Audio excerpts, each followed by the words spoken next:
Well, Shalom.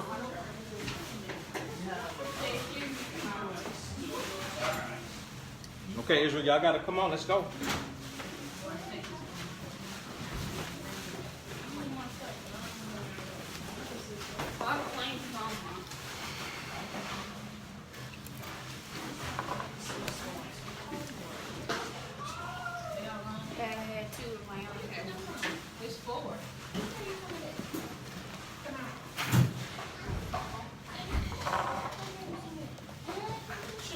All right, Shalom. Shalom Shabbat.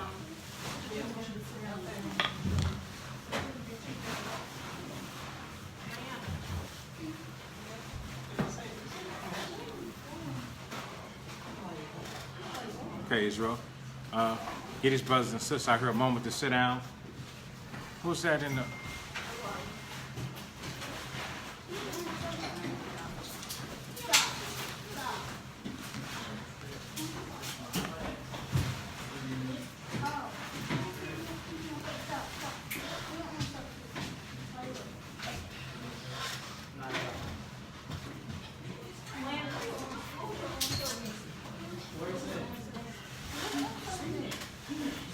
Elijah, take a seat, son. Ain't no one soda.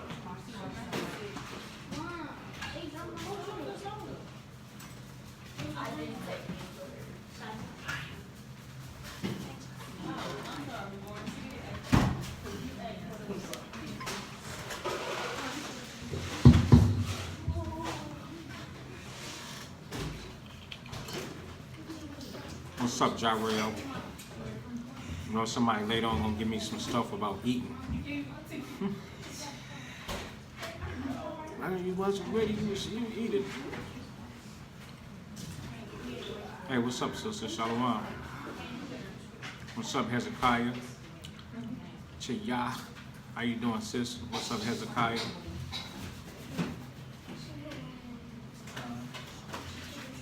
Last chip.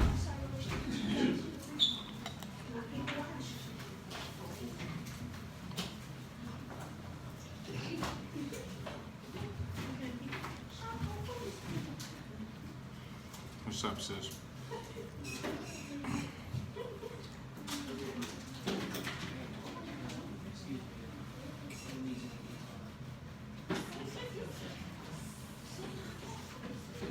All right. Most High in Christ bless everybody. Most High in Christ bless you too. All right. So, all praises, Israel, to the Most High, giving us the spirit to come here, keep the commandments, and learn what the will of the Most High is. All right? So thank God for that. Thank the Most High for that.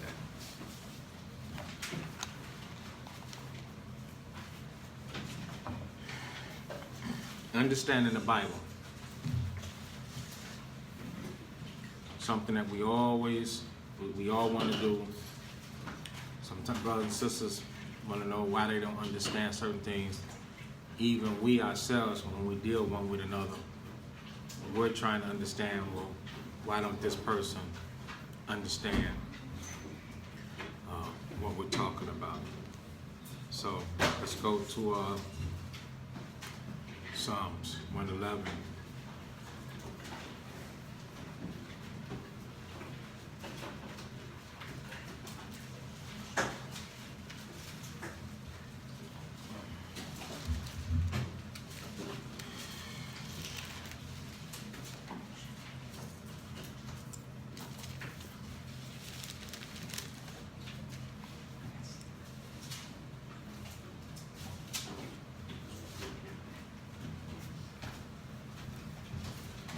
Okay, where's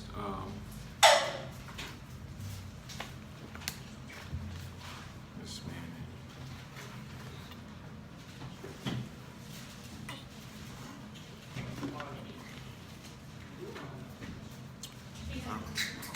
Let me go to the car.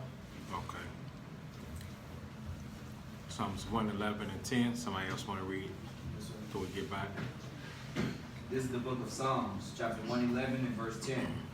The fear of the Lord is the beginning of wisdom. Right. So with Psalms 111 and 10. Okay, so all of our brothers and sisters that are, I want to say, breaking the commandments, or some of you are keeping some of the things, but then you don't truly understand. I get a, excuse me, I get a ton of messages every day, all day. Ton of messages every day, all day. Shalom. Oh yeah, shalom. And I find that a lot of people don't understand the scriptures. Okay? Why don't they understand the scriptures? Because the first thing that it takes to understand the Bible is what? That's right. The fear of the Lord. If you don't fear the Most High, you're not going to understand the Bible. Okay? Hold this and let's go to the book of John.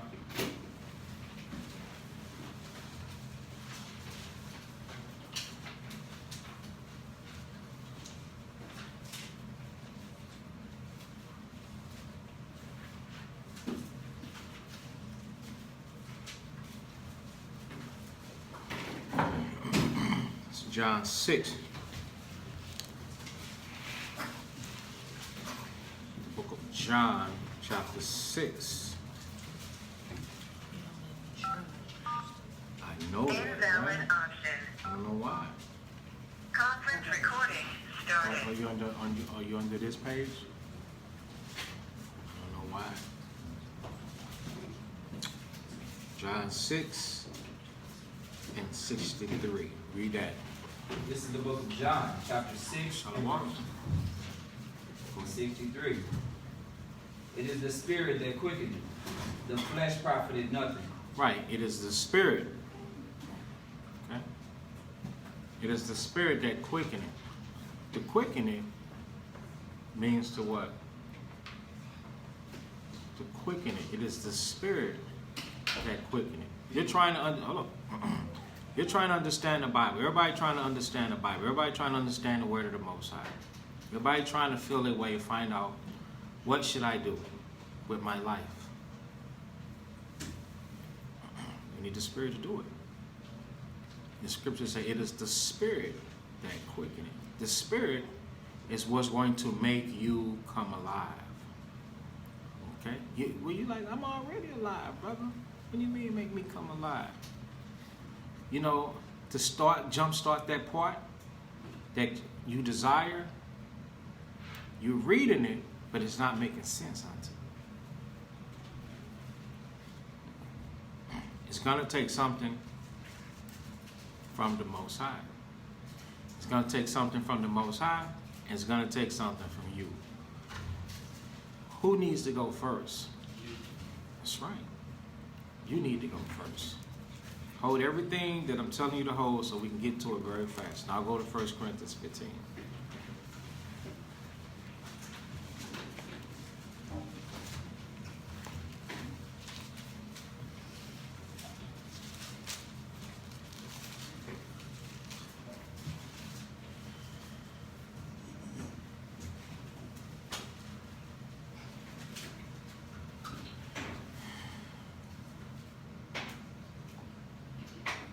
First Corinthians 15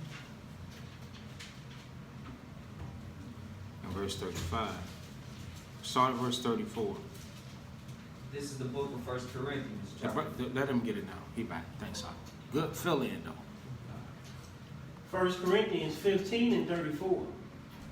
Awake to righteousness. You got to go first. You got to go first.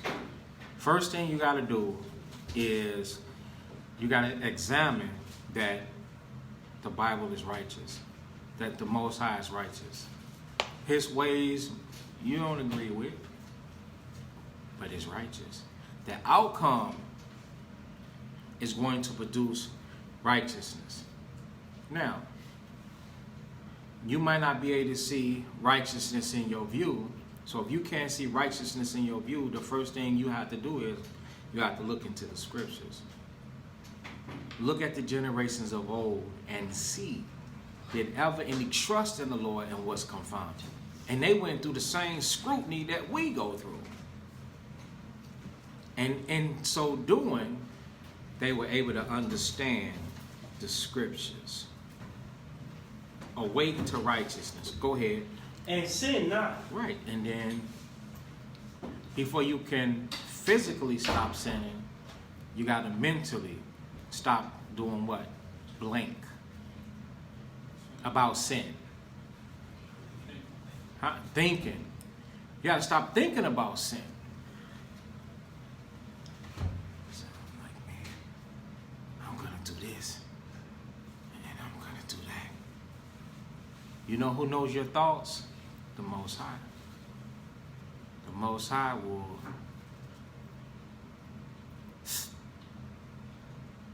that breath that you got, it came from Him. Oh, that's a little bitty speck of breath that He gave to you. But if He withdraw it, you'll collapse, man. Foolishness. You'll collapse.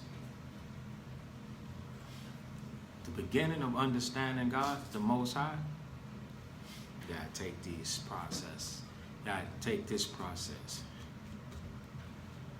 Okay? So now, and sin not. So you gotta stop thinking about sin. Because even the thought of foolishness is sin. Okay? Let's give them that precept. We ain't gonna go to it. Let's see. I'll find it for you.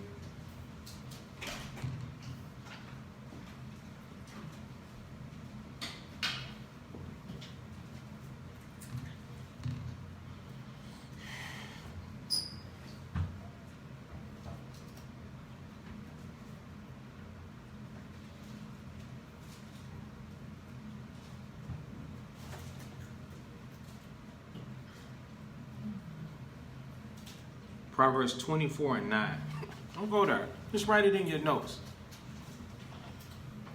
Proverbs 24:9. It says, the thought of foolishness is sin. You sitting there, you ain't did the sin yet, but you thinking about sin. And the whole time, you holding the King James Version 16 what? 11. This person.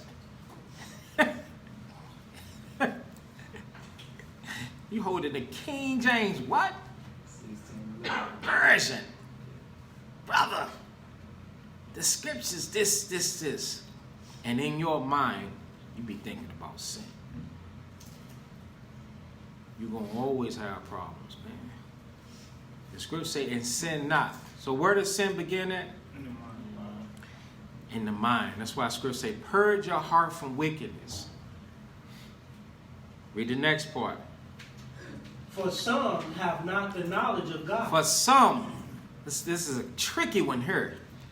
For some have not the knowledge of the Lord. What does that mean? For some, it's talking to you, old man, that needs to wake to righteousness and not even think about sin. For some don't have the knowledge of, what is that? The God?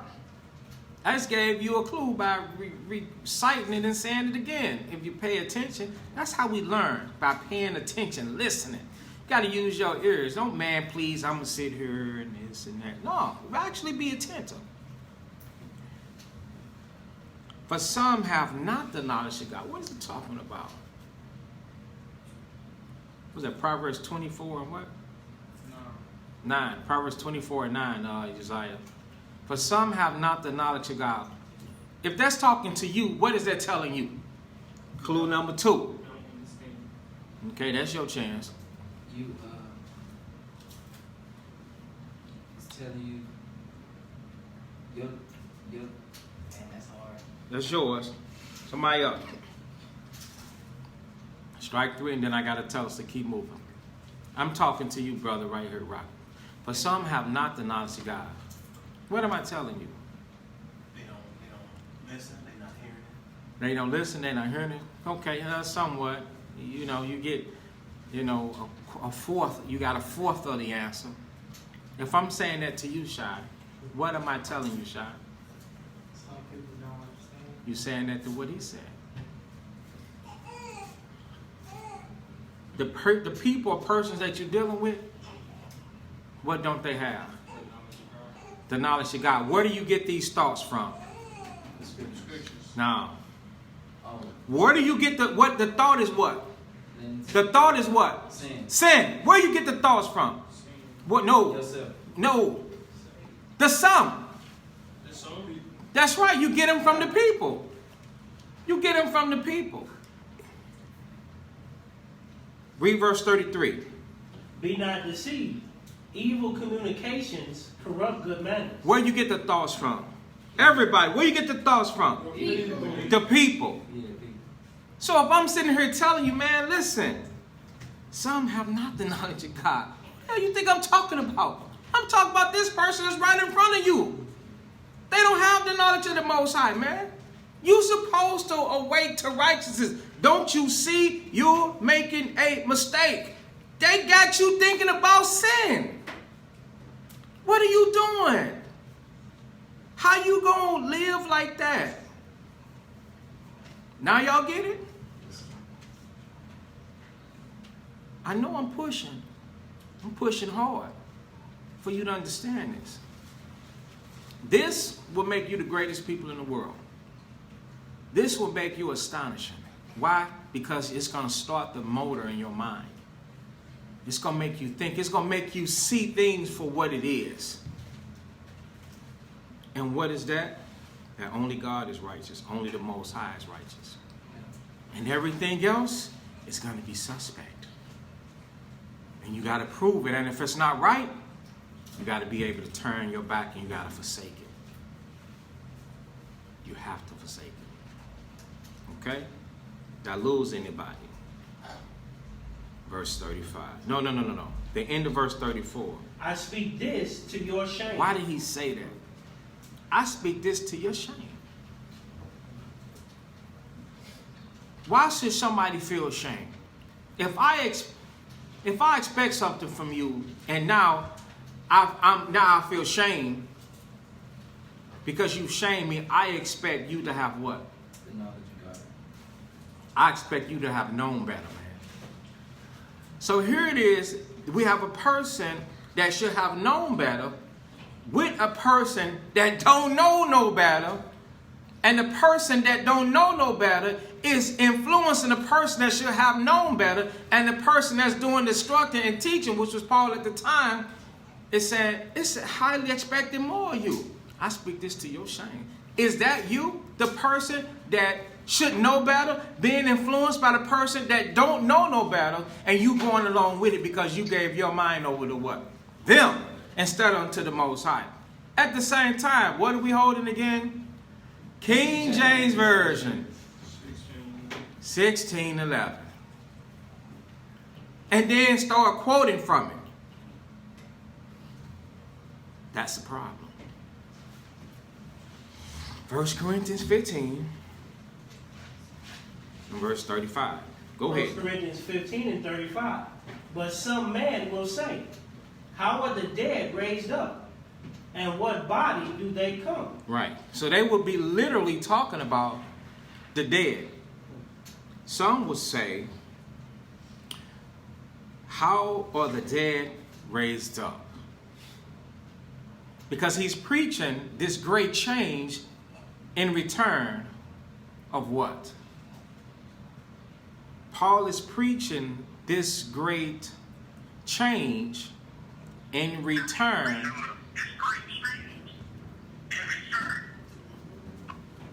In return of what? Eternal life. Right?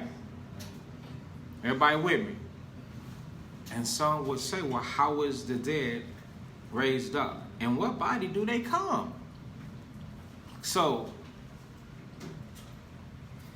before we worry about that, what is he really going into? He's really going into the dead. Us killing and changing the old man. Because before we could, should we worry about the resurrection and we ain't truly repented? No. You don't want to see that. Why? Why don't we want to see the resurrection and we ain't truly repented? Because you ain't going to resurrect. You're going to get the second death. Let's get that.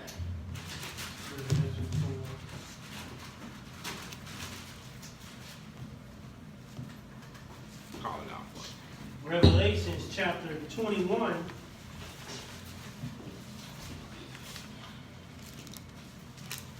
And verse, Let me get that with you. Revelations 21. Let me get to the point.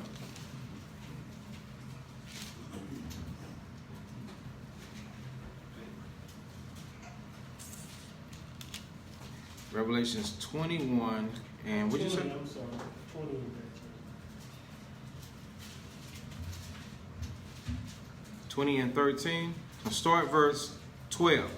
This is 11. Revelations chapter 20 and 11. Mm-hmm.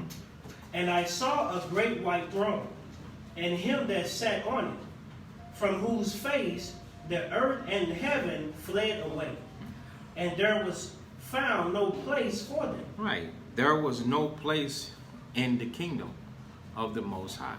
Remember, whosoever shall break and teach men so shall be called least in the kingdom. You don't make it into the kingdom of the Most High. Because every opportunity that you had to do the wrong thing, you actually did the wrong thing. You actually did the wrong thing. And then you holding what? King James Version. You holding the King James Version, and the same version that a brother or sister is holding is trying to tell you certain things, and you saying what? I don't understand. I don't understand. Hold this and get 2nd Ezra 7. In the pocket was 2nd Ezra 7. Get it real fast, y'all. I know we're holding a lot.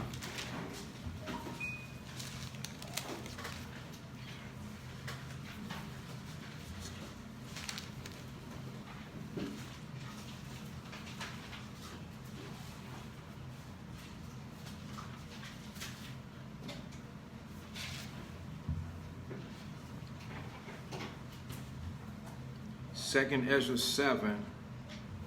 If I'm not mistaken, here. They understood now. It exactly said it. They didn't understand. Find it for me.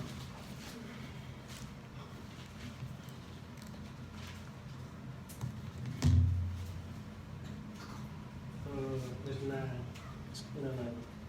9 and 11? Second Ezra 9 and 11? Okay.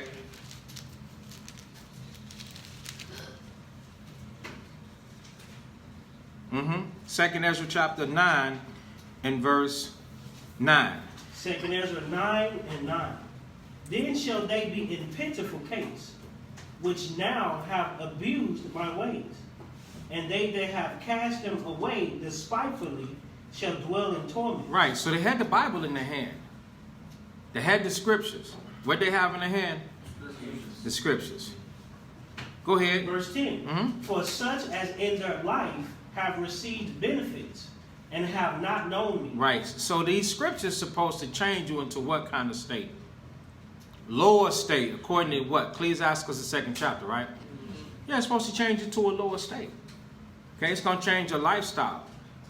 It's going to change your job. Some of you had jobs. You had good paid jobs. But the job kept you from the Most High. The job was unlawful. The clothes was unlawful. The service was unlawful. You can have an unlawful job. I couldn't serve no swine's flesh. No. No. Couldn't serve no swine's flesh. Say, for instance, you work in a school district and you work in the kitchen. I'm saying it because I did that before. And then they had you selling, and then they had you serving the little children, the little babies, swine's flesh.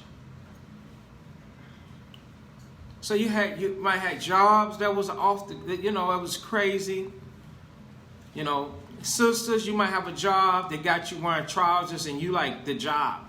Hey, this is my job. I got to do this. But what if the husband had a job but he had to wear a dress? He had to wear a dress to keep this job. You wouldn't go for that. So brothers, why are you going for that? Why are you not telling your wives to go find another job? Go look for another job. The congregation that you're in should be helping you look for a job. I know I be helping brothers look for jobs. This job come up, your brother, you know, this job, these people are hiring, posting things pertaining to the job, so on and so forth. So you have, you had your benefits. You had your guilty with an explanation life. That's what the benefit is. Everybody understand what that benefit is? You were guilty with what? Explanation. A damn good reason. I got a real good reason why I'm not going to follow the Most High. Okay. So you keep your benefit. Go ahead. And they that have loathed my law. Lord, I mean, throw it up. You hate it. The law. I don't think God is going to do this and this and this. That is in the 7th chapter. Okay? Well, you think that the Most High ain't going to do these things unto you. Like the Most High is not going to judge. Go ahead.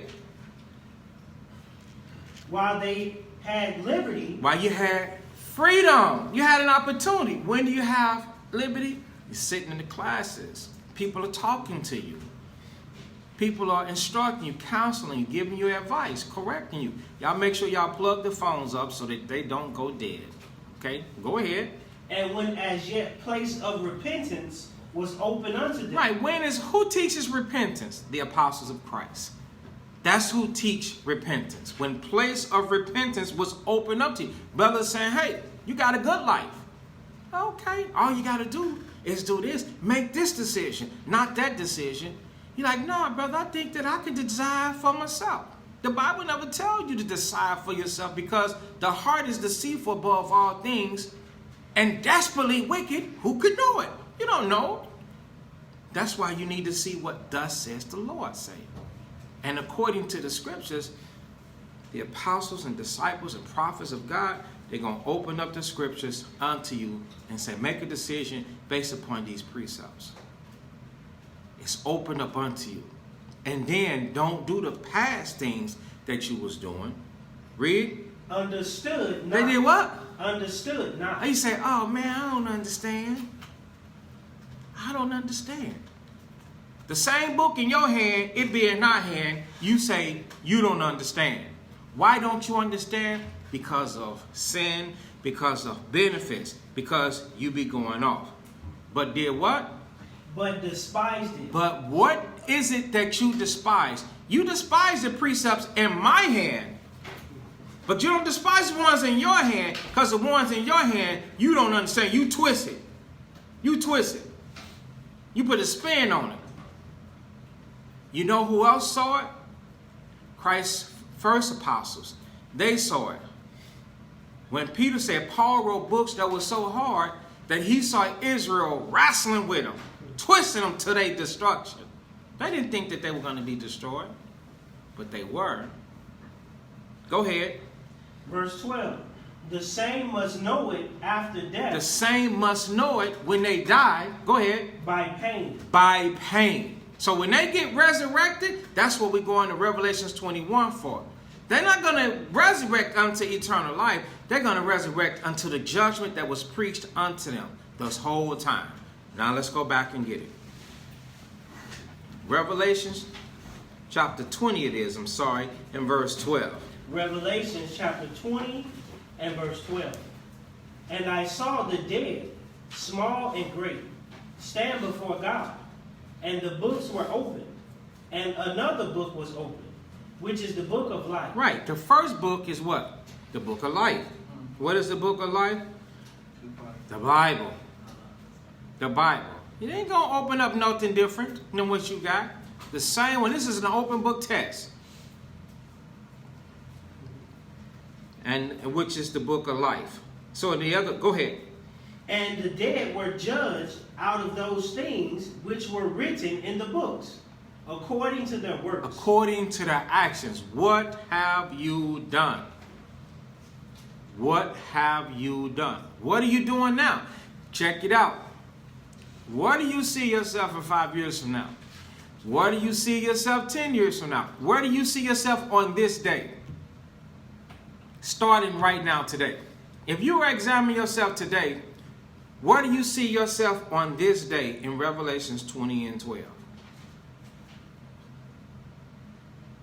Do you see yourself being judged unto life eternal, or do you see yourself being judged unto death eternal? Because there ain't no turning back. It ain't no, oh, I messed up. You get a little judgment. Because those little judgments, they came throughout your lifetime. You get a little judgment, and then you get redeemed. Remember, we're dealing with the same one that was mad at his people and put them into slavery with ships. And over 4 centuries has been abused by other people. That's who you're dealing with.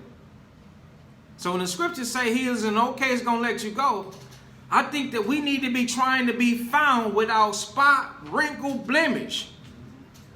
So we need to learn how to serve the Most High for the saving of our souls. Sisters need to learn how to be a sister. It should not be contingency if the man act right. Brothers, you should be serving, it should not be contingency. Contingency means, oh, it depends upon if she act right, I'm going to be a good brother. If she act right, I'm going to come to the school. Children, you need to be trying to learn. You know how to learn all these other things. Children, y'all know the height of wickedness. The Most High is not going to cut you no breaks. All the breaks are being cut now. All the breaks are being cut right now. You understand the height of wickedness. You hear these songs, the children know word for word. You see the dances, they know all the different dances. You see all the little stars, they know all the basketball stars, baseball stars, football stars. How many prophets do you know? How many precepts do you know? It's to the point I tell my children, I don't want to hear y'all say nothing. When y'all talking, I want to hear y'all quoting a precept. You gonna say a little saying, you should be quoting the precept. Oh yeah, man, John 3:16. Oh yeah, John 3:16. Oh, okay. You come with something else. Oh yeah, Isaiah 20. Isaiah 20, 21. Yeah, Isaiah 20 and 8. Just quote a precept. I don't want to hear this madness. They know everything pertaining to the world. But do you know pertaining to the Most High, to the saving of your soul? The point is, you're going to be without excuse. If this was today, I don't think, I can only speak for myself. Would I take a chance? I would be afraid to, but I would take a chance. How do you feel? Notice the first thing I said. I'll be afraid to, but I'll take a chance. Pleading and hoping for the mercy of the Most High. Because I ain't been no just flat out ratchet dude. Man, straight stubborn and rebellious. Casting the commandments behind me. I've been fighting. I've been trying. What can you say for yourself? Revelations 20:13. And the sea gave up the dead which were in it, and death and hell delivered up the dead which were in them, and they were judged every man according to their works. And death and hell were cast into the lake of fire. This is the second death. Damn, man, that's the second death. So there's a resurrection. There's the first resurrection.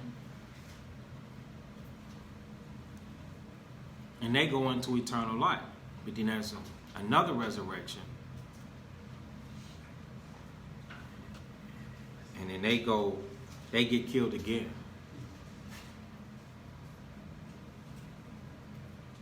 That's not what we want.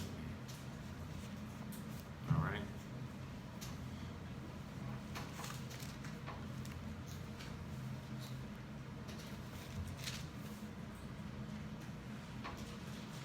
All right, so back to 1 Corinthians 15. This is 1 Corinthians 15:35. But some man will say, how are the dead raised up? And with what body do they come? Thou fool, that which thou sowest is not quickened, except it die. Right. So we understand it, thou fool, that which thou sowest is not quickening. Meaning, we're not going to change except something dies about us. Something has got to die. We got all these different problems. We got problems. We got issues. Say, for instance, one person you might have the spirit of lying. You might have the spirit of stealing. But you want to understand the scriptures. You want to understand the scriptures. You want to deal right. So what has to happen? The first thing that's got to happen is you got to kill the spirit of lying. You got to kill the spirit of stealing. And you got to trust and use the precepts to do those things. That's the only way the new person inside of you is going to be made alive. It's going to be quickened. Okay? What about if it's the spirit of anger? What about the spirit of fighting? The spirit of arguing, the spirit of striving. All those are different spirits. Israel, we ourselves be possessing, you have the capability to possess a legion of spirits. Yes, a legion of spirits. The same way that you do a lot of different things, Lord Shalom. The same way you do a lot of different things, you commit fornication. Okay? Different forms of lasciviousness. The use of drugs. You know, that's two things right there. And then something else. We talked about lying, that's 3. Stealing, that's 4. Murder, that's 5. That's a lot.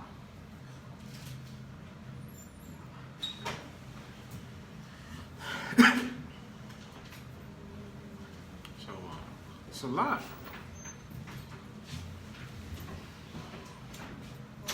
But guess what? Hold up this room. Let's see. Who's over there? Okay, Randy, I guess sit right there. Huh? What's up, man?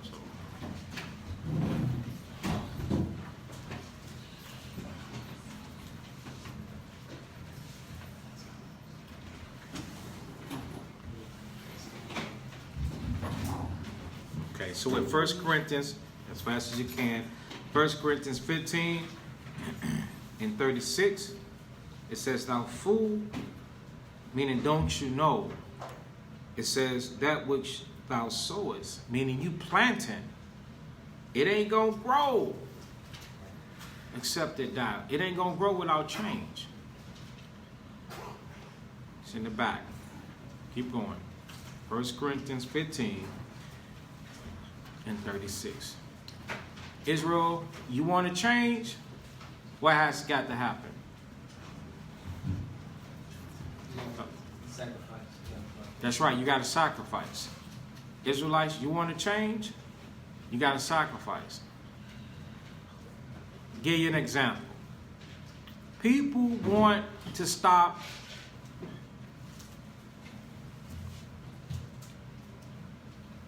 let's say smoking. People want to stop smoking. There's a lot of people that smoke. People want to stop smoking without dying. Thou fool, that which thou sowest, you're planting seeds. You're planting seeds. What are the seeds of scriptures? It's not quickening. I mean, it's not going to come alive. It's not going to grow except it die. So you got to kill that. You got to kill all the provisions that cause you to do what? In this case, situation. Sin, smoke. Lie, steal, kill. Every provision that's causing you to commit these actions or these sins have to do what? You got to kill those things. Or else you're not going to move forward. You're not going to grow. Those things must happen for you to start seeing things the way that the Most High see things.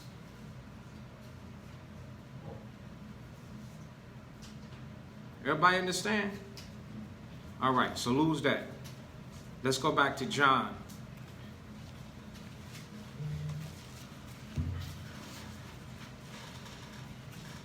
There was 6.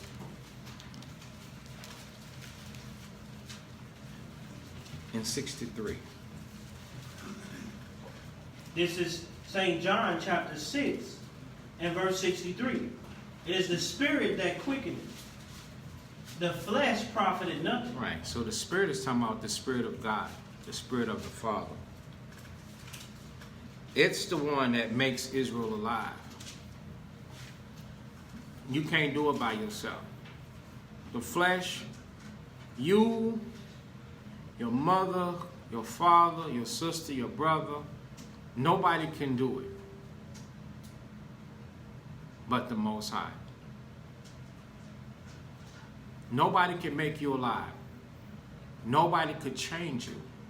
Nobody could give you the Spirit. It's 63, 6 and 63. Nobody could do it. Go ahead. The words that I speak unto you, they are spirit, and they are life. Right, they are spirit. Christ said the words that he speak unto you, which is this word, which is the Bible, they are spirit and they are life. So now, go back to the Psalms 111.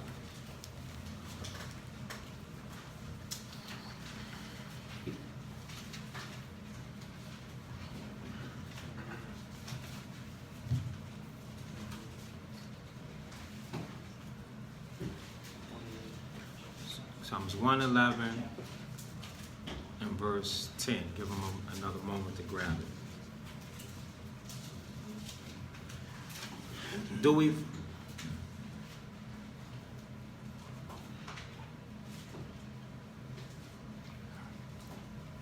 How many of us have a hard time applying the scriptures? Do anybody have a hard time applying the scriptures? Don't be ashamed. Okay, used to something? Okay.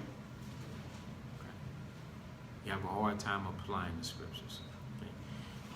Is it because you don't understand the scriptures? You don't know what it means? Sometimes, okay. And could it be sometimes you don't know what time frame is talking about? Now I'm finna start giving y'all some excuses. You know what I'm saying? Some of your excuses. Could it be, well, what is that for me to do right now? Am I supposed to do it right now? All right. So, Psalms 111 and 10. Read that. Psalms chapter 111 and 10.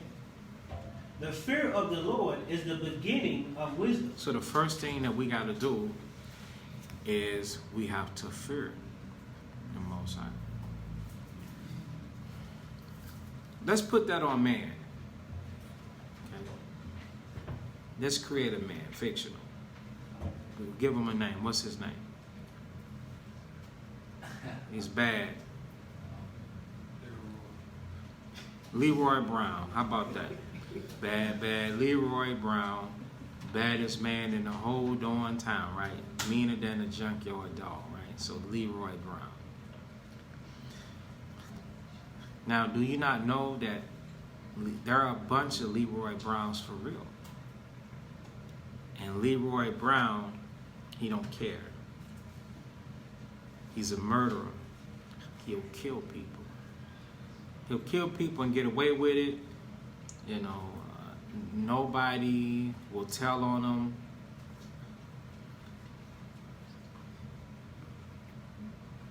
You happen to have a run-in with him for some reason. Or he says something to you. The last thing we want to happen is to have a conversation with Leroy. he might do something to me. He might do something to me. Leroy. Wouldn't people be actually afraid of a person like that? What would we be afraid of? I just gave the answer. What would we be afraid of? Shalom, brother. We'll be afraid that he'll what? Hurt you. That he'll hurt you. And that's real fear, ain't it? Yeah, that's real fear. So now,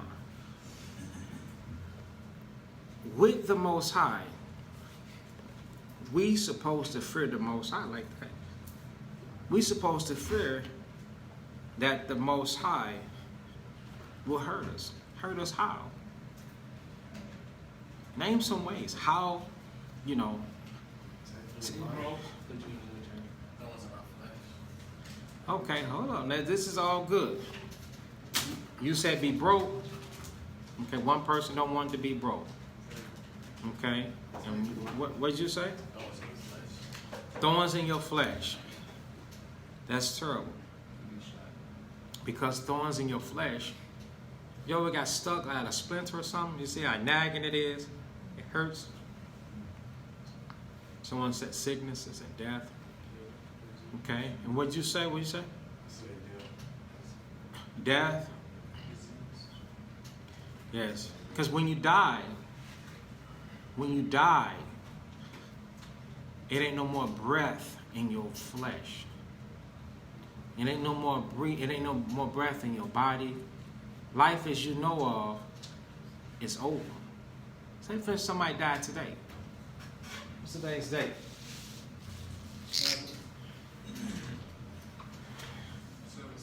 Is that backwards?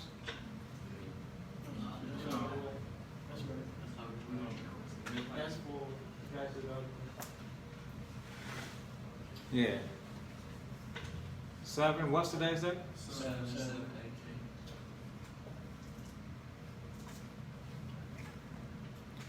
Okay. And what if you died today? We all got plans for tomorrow.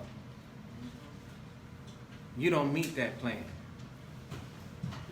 The Most High, He's got the ability to make that happen.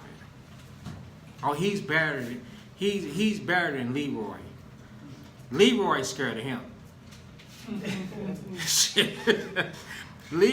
Leroy scared of him. Leroy's scared of him. The Most High is horrifying.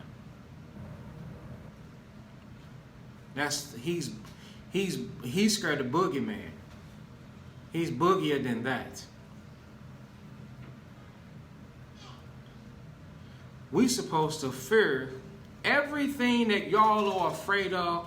You supposed to be like, I don't want that to happen unto me, because if I transgress, if I keep doing the things that I'm doing, He gonna make that happen. Lord, please don't make that happen to me. But you know what keeps us from... Nah, you gotta stop. No, Papa, don't go for that. Why you doing that, man? What keeps us from thinking about that? I mean, you tell me, what keeps us from thinking about the most horrifying circumstance that could happen to me or to you as a person? What keep you from thinking about that?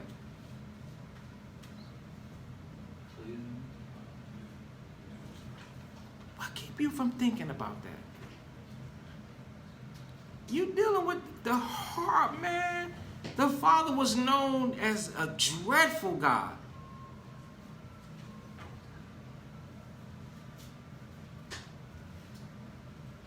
When I first learned the name of the Most High,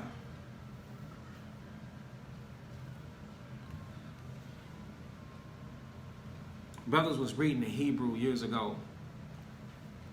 It just caused so much misunderstanding, so much confusion today. That's why I don't deal with it. I just deal with what I'm dealing with, the laws, and trying to teach y'all to act right. Hebrew ain't gonna save you. Only these laws, statutes, and commandments, and you controlling your mind. You can speak 10 languages. Break the commandments and see what happens. See if them languages save you. But the Most High in the Old Testament was known by a title called Allah Sha'im. And translated, that means a dreadful power. So people thought the Most High was like a demon. He was so dreadful, so destructive in the earth. But that's the power in God that Abraham loved. Abraham loved him because Abraham was obedient, and he loved Abraham because he was obedient. But boy, you be disobedient, and you soon gonna find out that his judgments are irreversible. And he will show himself forward to you. You gonna frown, man. You gonna hate it. You ain't gonna like it. And it's just a matter of time when that judgment show up, knocking at your door. We was going somewhere. Where was we going? What did I send you someplace? I had someplace else to go and missed it.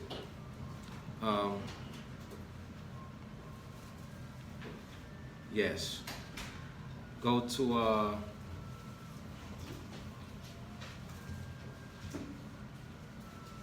Matthew 10. Leroy Brown. Yeah, it is this. Spirit of Leroy.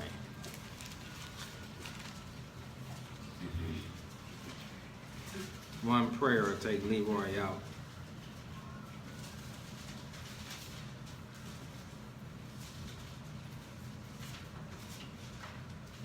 Matthew 10 and 28. Read that. This is Matthew chapter 10 and verse 28. And fear not them Hold which... up for a second.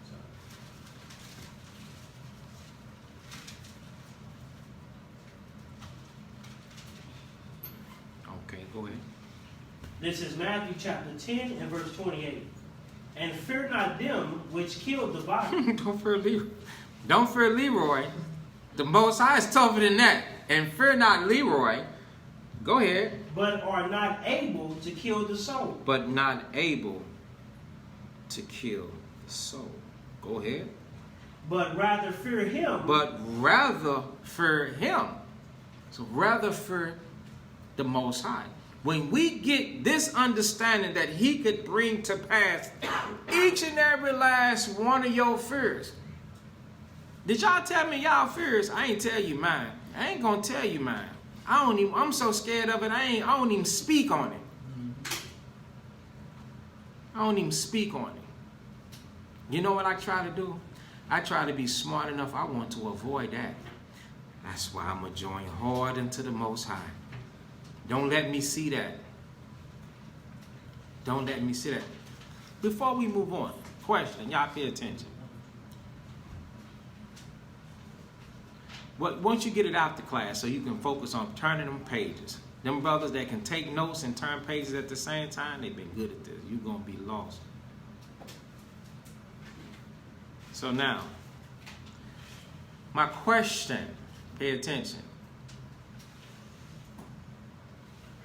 Have you ever heard something of the Lord? You say, man, God, don't let this happen, and then it happened.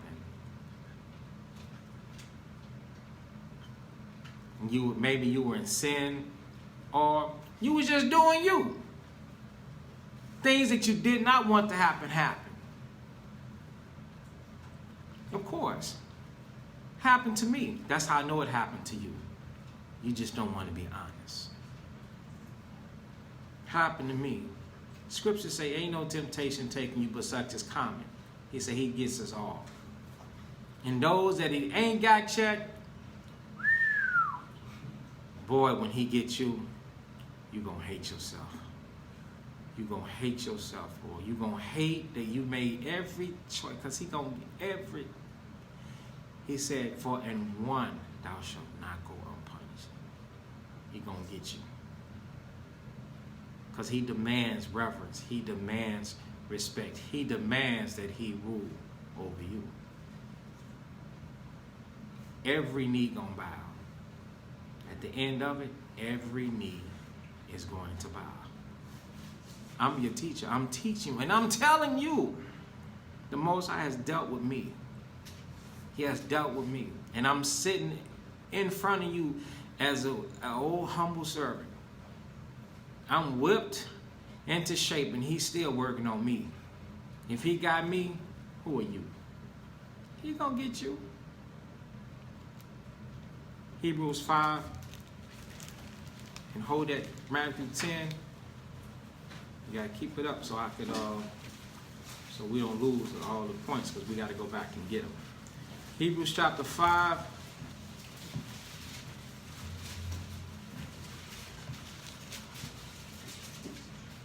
In verse 8. No, verse 7. Start there. Hebrews chapter 5 and verse Now 7. you can get to the point. Verse 8. Hebrews 5 and 8. Right. Though he were a son, yet learned he obedience by the things which he suffered. Now, everybody, attention again. Says, though he were a son, meaning Christ, how did he learn to do what the Most High wanted him to do? Go ahead. Because the Most High had judged him by making all those people kill him, so he knew. You gotta listen. Shh, shh, shh, shh. Why? Shy? How? The question. It says, though he were a son, yet he learned obedience by the things which he suffered. What questions I ask? Y'all gotta. Yeah. How did he become obedient? Randy?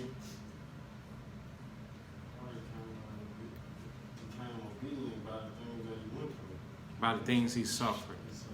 By the things that he suffered. By the things that he suffered. Who caused those sufferings? The Most High. So when you suffering, you become obedient because you trying to straighten it out. You're trying to appease the Most High. You're trying to get the Most High off of you. At least you're supposed to be, unless you're dumb the dodo bird. You're just gonna keep trying. I'm man up on. I'm just gonna be stubborn. I don't care. You can kiss my behind. I don't care this. I don't believe this. You just gonna keep on getting it. He's just gonna keep on raining fire down upon you. You're gonna be jacked up. Your arms gonna be falling off. You're gonna be twitching, all jacking up. You're gonna be losing your mind, talking to yourself. Yeah, they had in there to call over here. I ain't got nothing to do with it. You gonna be ever. He just gonna keep on jacking you clean up. But we all start off normal. We all start off normal. Yeah, you start off normal, but then somebody else on here said, "Oh, you lose your mind." That's right. You can lose your mind. You're gonna lose your mind. That's one of the first things that's gonna go. He gonna give you your mind gonna be void of judgment. You ain't gonna care about what's right and wrong. That's the setup right there. The Most High is bigger than the feds. You know how the feds, they sit back and just watch you, and they let you do all of this, and they taking all these notes, and they let you clown and doing whatever you want to do, and they got all these cases up against you. It's the Most High. He sit up there and hold you for the day of judgment. And then when the day of judgment comes, he let the angels loose on you. And then they come to destroy you. Yeah, the Most High will laugh at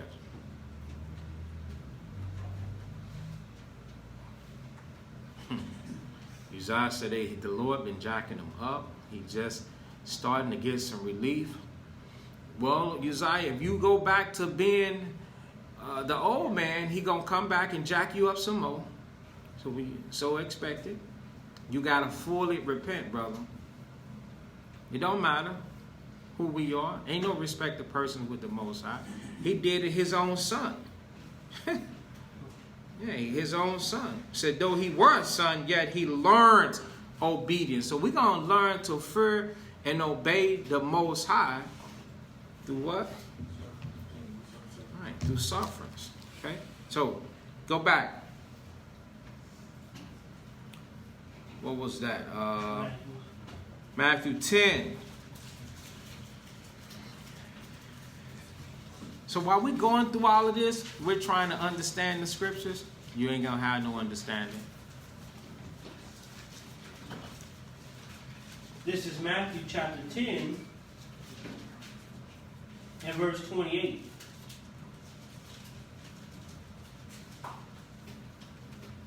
And fear not them which kill the body, but are not able to kill the soul. Go ahead. But rather fear him which is able to destroy both soul and body in hell. That's right. Okay, it's two different parts. But rather fear him that is able to destroy both soul. Okay, well, there's levels of hell too. Okay, you got hell fire, and you got the condition of hell. So I would take that this is referring to the hell fire. Okay, the hell fire is the lake of fire. Some of you don't believe that it's real. Why not? Why not believe that it's real? You better believe in something. Don't make the wrong choice. Because if you believe that it's not real and you continue to sin, check it out, and you continue to sin, and you resurrect and then you put in that lake of fire, then you're going to know for sure that it's real. But if you believe that it's real and you fear the Most High, and you dodge that bullet and you find out that it's real, then you're going to be able to celebrate. You're going to be like, man, I invested in myself. I made the right choice. 2 Corinthians 5 and 11.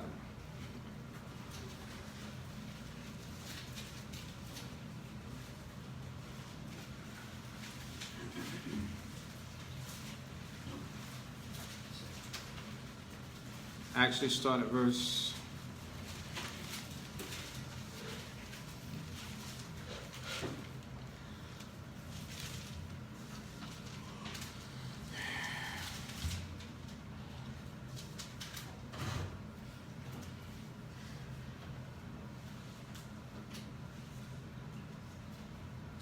5.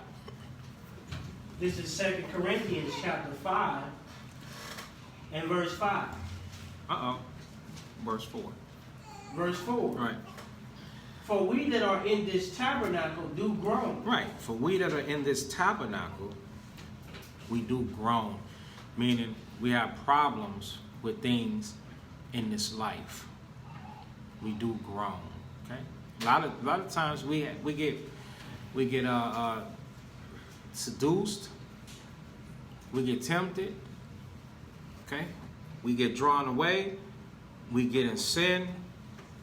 We're fighting to be different and be better. And we have issues and we have problems with that. We groan. Go ahead. Being burdened. Right, being burdened. Okay? Being controlled. The scriptures controlling us. We have issues and problems. Being burdened. Go ahead.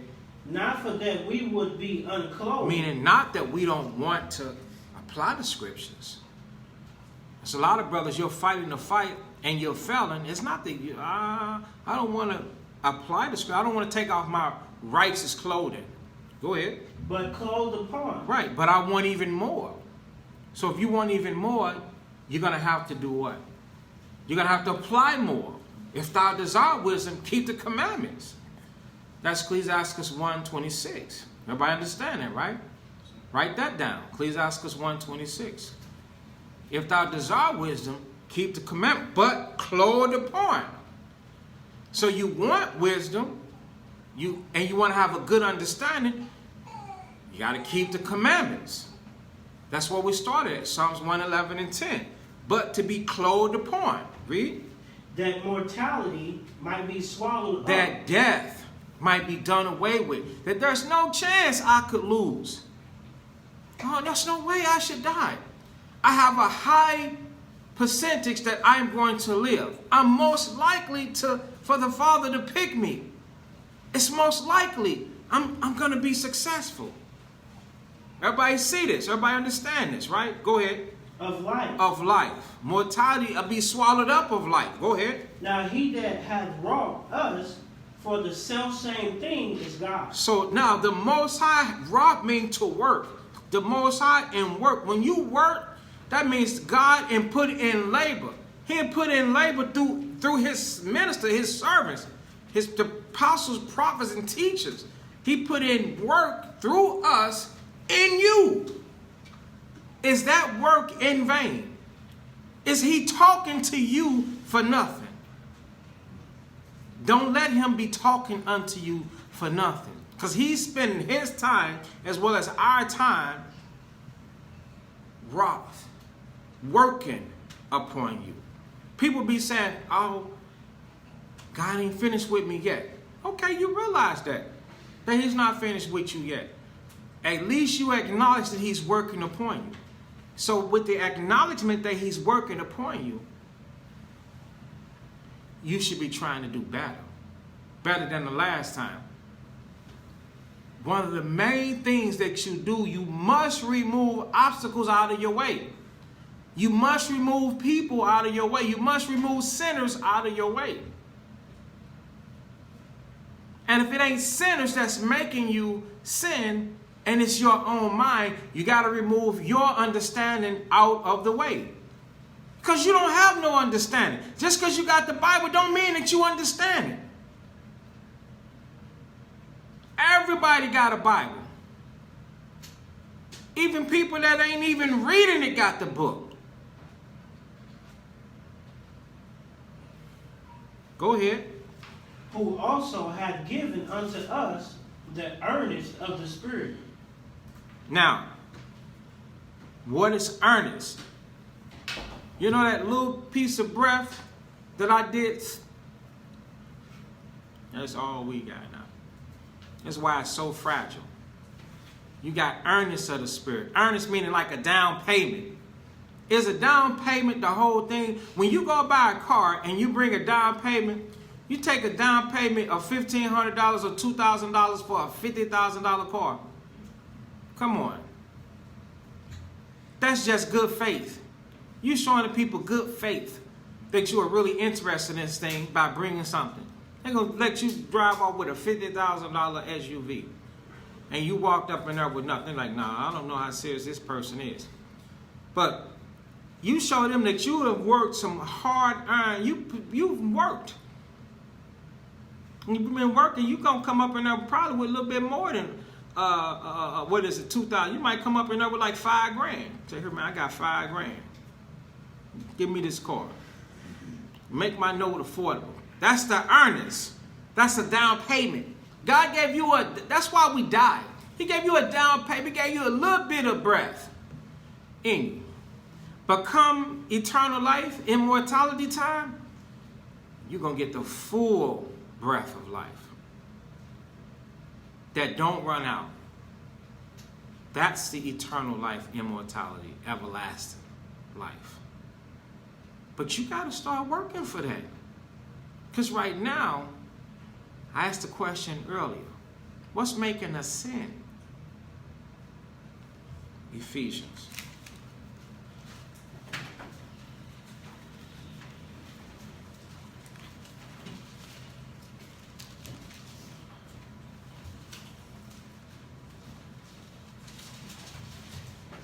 Ephesians 4:22.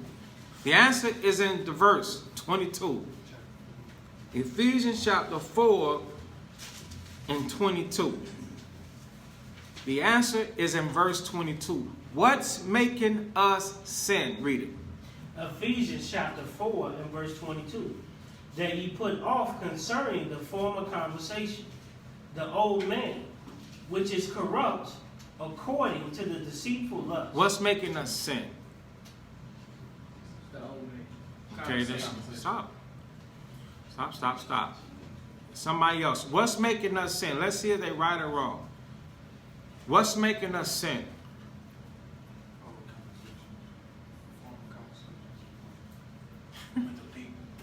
With the people. That's what I do. Which making you, The answer is in verse 22, and ain't nobody got it yet. You got partial up, deceitful lust. Because the conversation don't mean it's sin. Okay? And everything about the old man ain't sin. You ain't a complete moron, idiot, or imbecile. You ain't a complete destroyer. But what about it makes us sin? What is it again? Deceitful lust. And so that's telling you that lust has the ability to do what? Deceive us. Deceive you. Lust has the ability to deceive you, man. It do a real good job.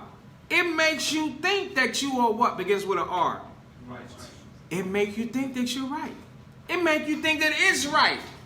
It makes you think that it's right. This is the right thing to do. They wrong. That's wrong. Way you dealing with me is wrong. Y'all share the video. Share the video. Tag somebody in it. You know, they took away my little share button. These people are slick.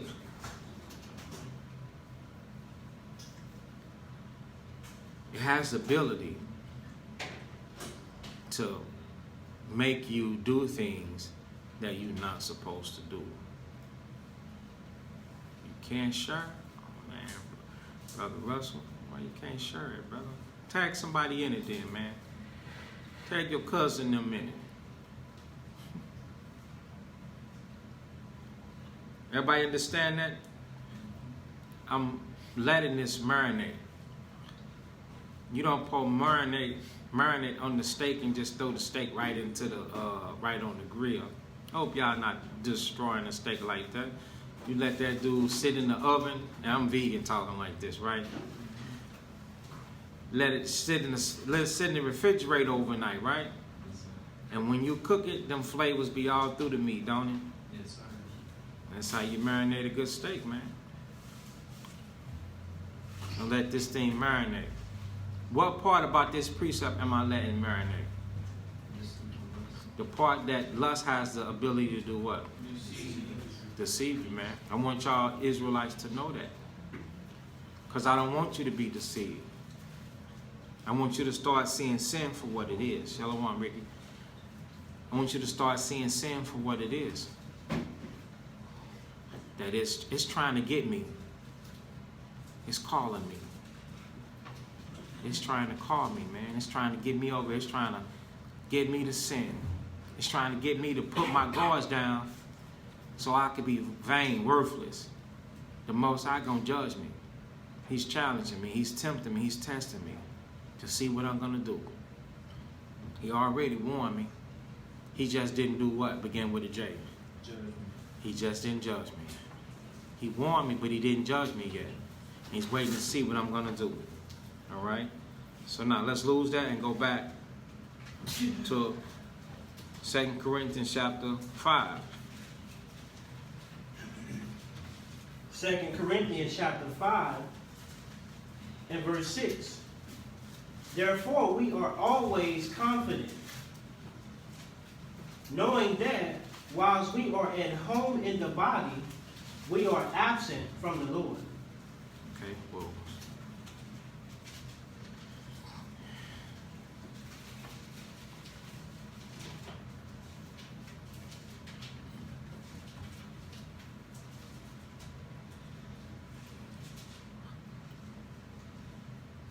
Okay, 2 Corinthians 5 and 6 again. Therefore, we are always confident.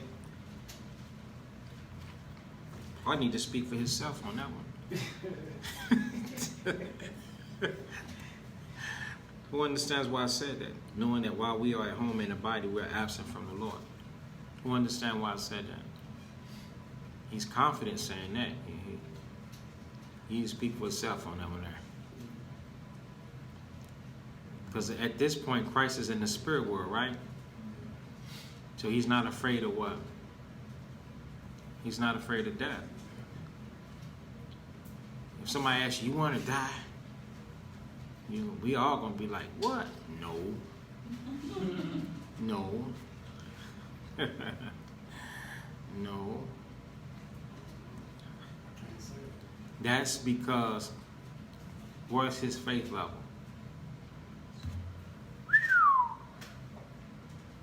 Right here. His faith level is way up here, man. And where are ours at? Down here with our wife. I love you, baby. With the children.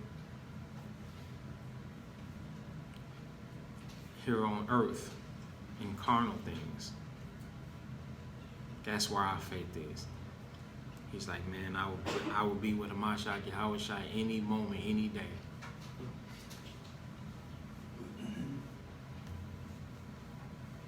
Because he knows that the king of the earth is going to bring him back. He knows that. Okay? Let's get that. And what's that second Ezra? What we go to earlier? Second Ezra 2. Second Ezra 2.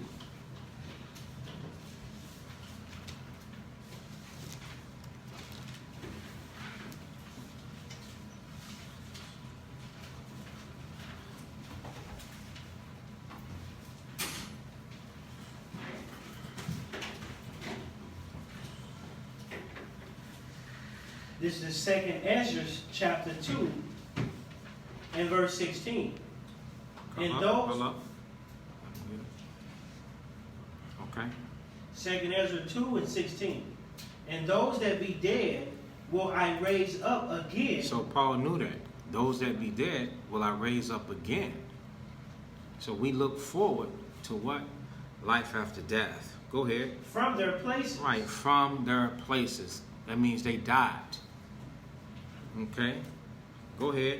And bring them out of the grave. And they going to come up what? Out of the grave. That's the ground. Okay? Their spirit going to enter into their flesh. And they going to walk again on this earth. Go ahead, though.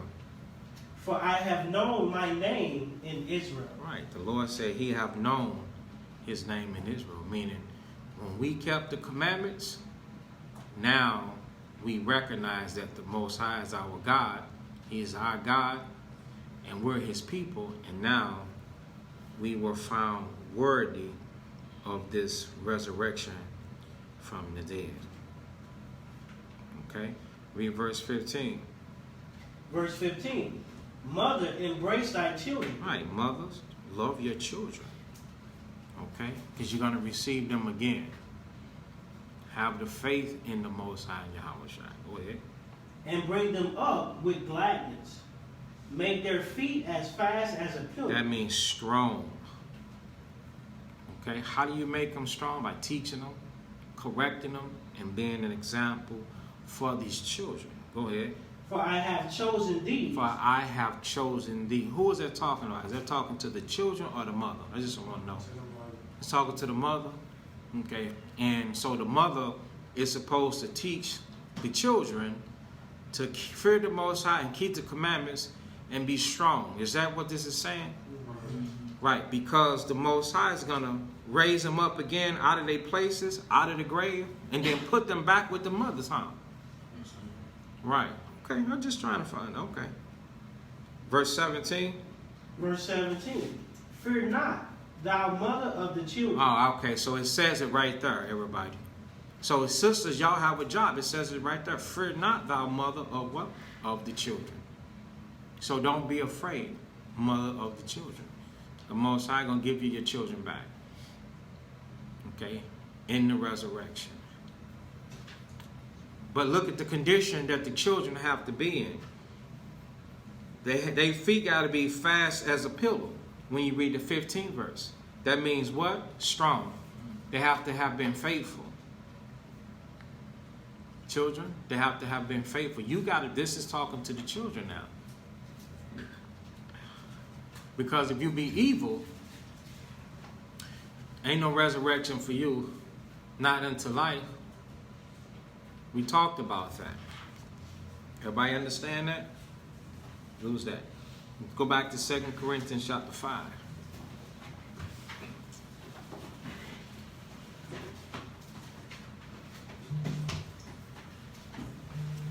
This is 2 Corinthians chapter 5, and now verse 7. For we walk by faith, not by sight. We are confident, I say, and willing rather to be absent from the body and to be present with the Lord. Right, so he has a confidence of dying. He's like, man, when I die, I'm going to be with who? I'm going to be with the Lord. Right there. And you can't have that confidence living in sin now. Right? Right. Do we want to have this type of confidence? Well, if you do, then you need to start working on preparing for this day to where you are absent from the body. And you want to be accepted by the Most High Christ. Okay, go ahead. Verse 9. Wherefore we labor. Stop. Wherefore we do what? Right. We don't wait. We don't wait. We labor. Okay? So now, let's go to Ecclesiasticus about waiting. We don't wait. Ecclesiasticus should be 7.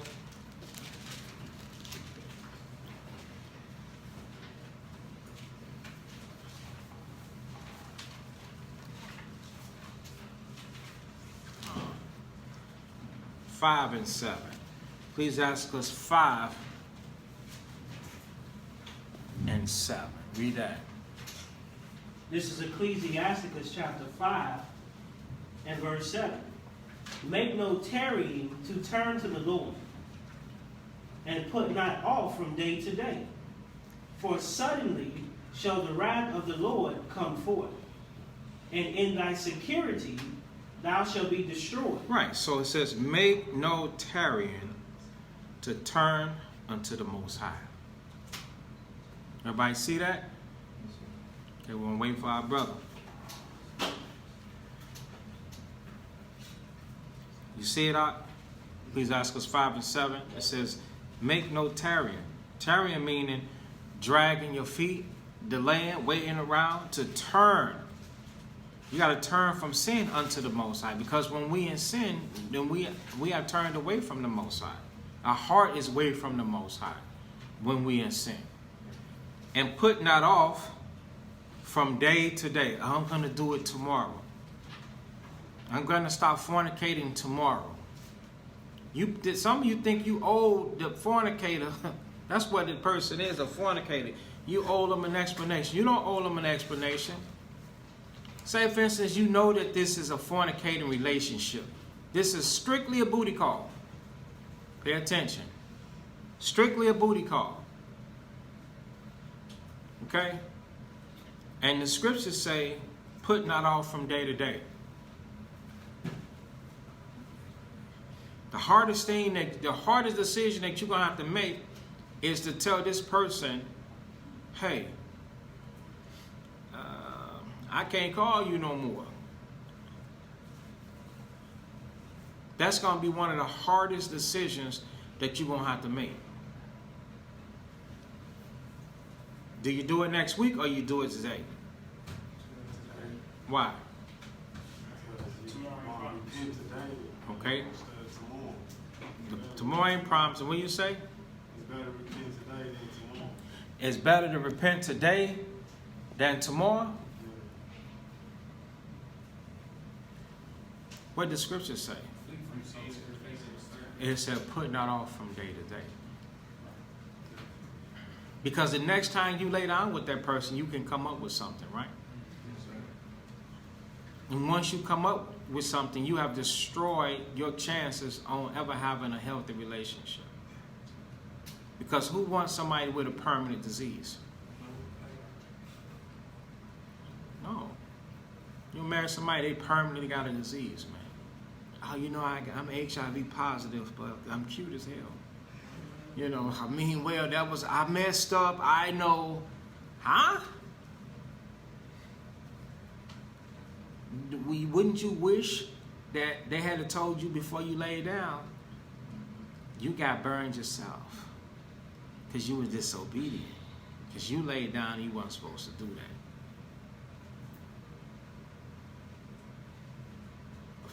Most definitely.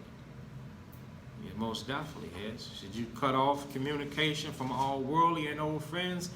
If we try to get them to repent already, most definitely. Cut them off. Give them the scriptures. Friendship of the world is enmity with God. And whosoever shall be a friend of the world is the enemy of God, brother. Because mine still be reaching out to me and they know about my walk. Let me ask you a question up. Are your friends tempting you to sin? Are they saying, okay, let's blow some trees, Hezekiah? If they not saying that, or they saying, if the girls are not saying, you let me come by and give you a rub job. If they not saying that, what sins, if they not trying to impose on you, introduce you to sin, because the scriptures do say, make you friends of the mammon. So that's another level right there. Okay? No, hold up. Make you friends of the mammon. Okay? Says, no, they just be checking up on me. Then that's fine. Ain't nothing wrong with them checking up on you. Hey, brother, how you doing? All right, I called to see what you're doing. You between a rock and a hard spot right now, brother. They might say, well, you might need the same person to come by and fix a flat. They're going to fix a flat and go about their business. No, you don't cut them off like that. If they trying to introduce you to sin, the hell with them. You tell them, listen, get off my phone. You got Satan. Just like that. Get off my phone. I'm trying to be nice now.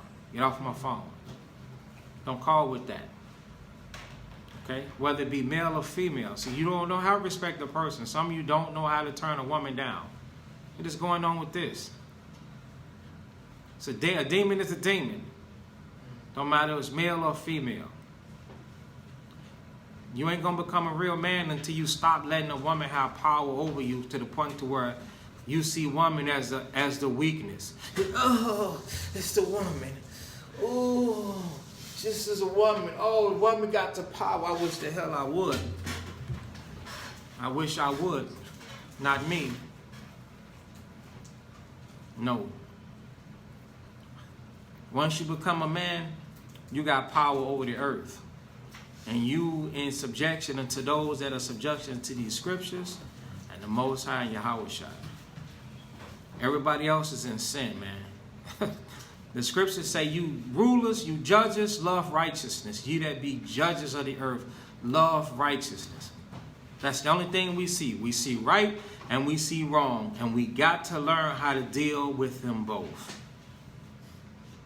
We don't have the luxury of falling for temptation. That's not something that the kings do.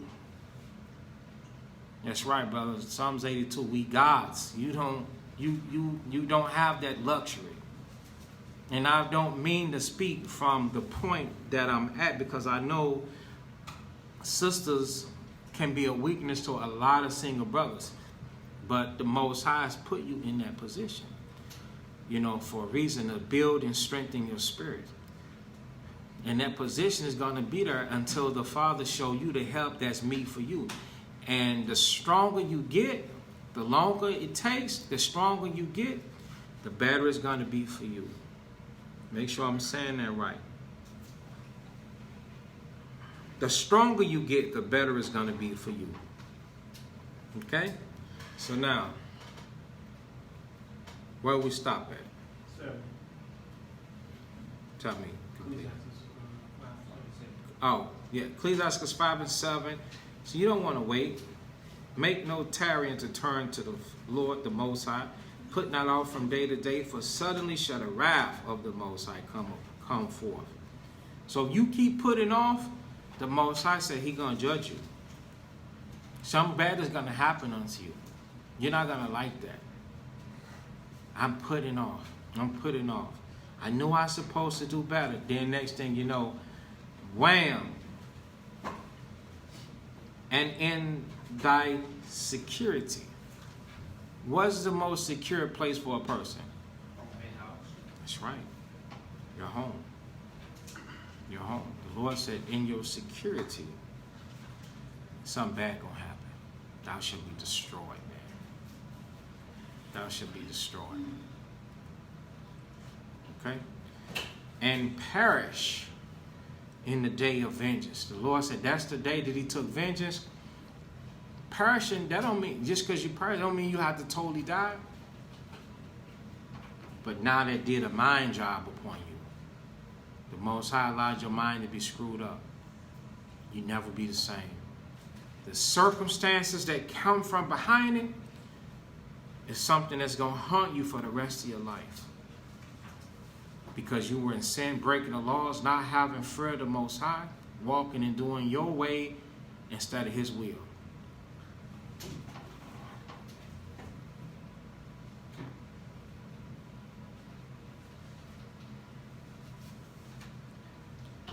Verse 8. Somebody wants verse 8? What was that? Set not thy heart, read that.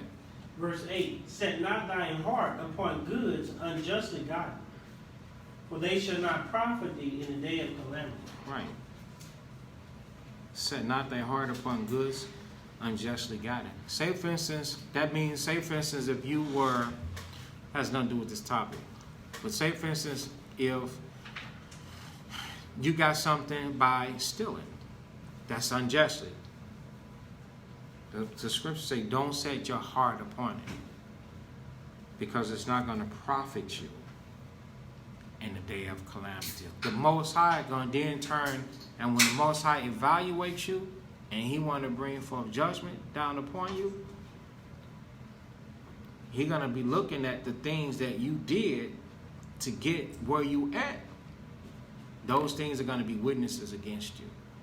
So that would unprofit. That's just answering something somebody said. Put that on there. All right. Because I would never be the same. He judged me so harshly. But his judgments are righteous. Right. So, those judgments that he judged you with, sis, those judgments are supposed to make you turn. Yes, those judgments are supposed to make you turn. Okay? They're not so, you're supposed to see that sin, that this is wrong, and never do it again lest a worse thing happen unto you. So let's go back to 2 Corinthians chapter 5.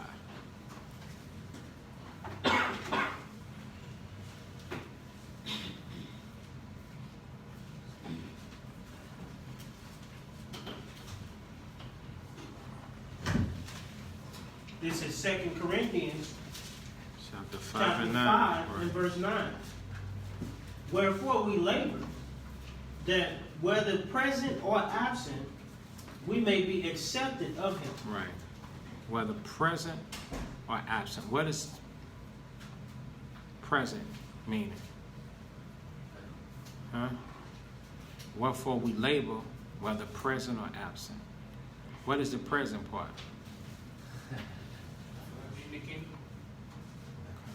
Okay.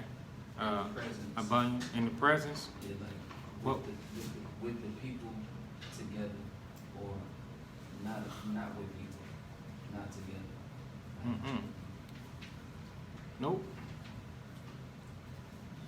One person was kind. Well, that wasn't even right. So look at that.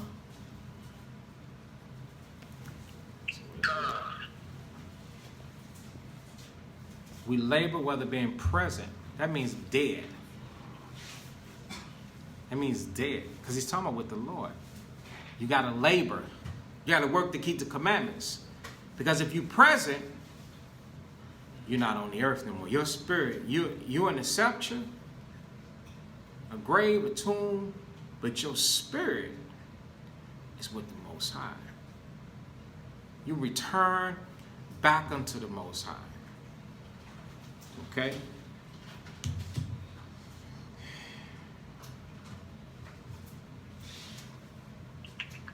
Hey, Yes, sir.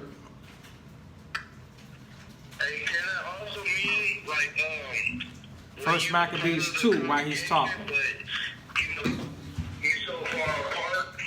Okay, one more time, brother.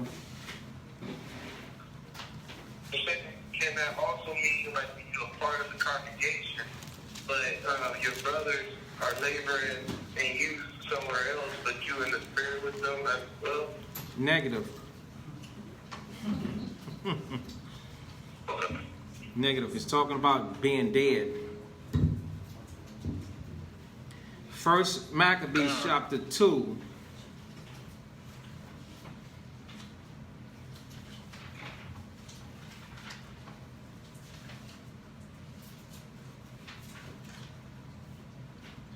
Oh no, I don't want that. I don't want that. Let's lose that. Forget it. I'm sorry. I don't want that. But let's go back to 2 Corinthians 5 and verse 9 again. It says, wherefore we labor, that whether present or absent from the Lord or present from the Lord, we may be accepted of him. So this is all about that last word. You see that word him, H-I-M, it's dealing with, it's talking about Christ. So we got to work whether we're present with Christ or absent from Christ. If we're absent from Christ, we're here in the body on earth doing this work. We're absent from him. If we're present with him, now he's gone. He's on the right hand of the Father. So if we're present with him, then we're in the spirit world with the Christ. Okay, let's get some precepts for that.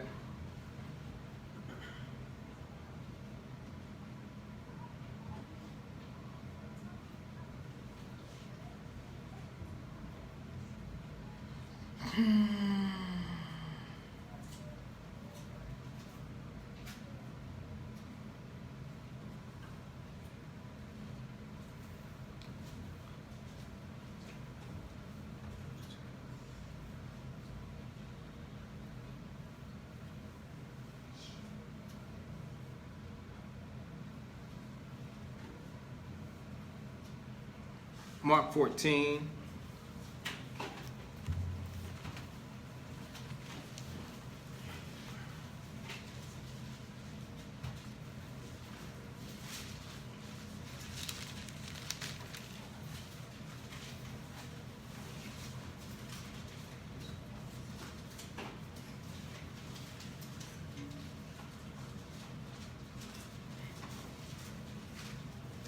Mark 14 and 60.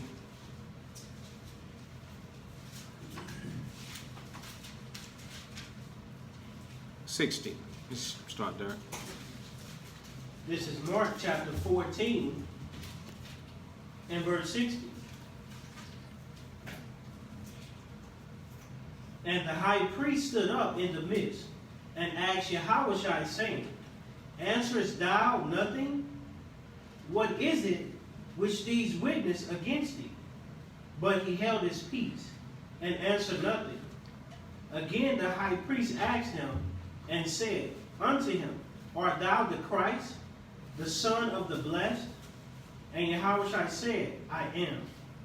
And ye shall see the Son of Man sitting on the right hand of power and coming in the clouds of heaven. Right, so he's saying you're going to see him sitting on the right hand because the Most High is the Most High power. So he said you're going to see the Son of Man sitting on the right hand of power, meaning on the right hand of God, the Most High, and coming with the clouds of heaven. That means the chariots, coming in the chariots. Okay? Go to Matthew chapter 24.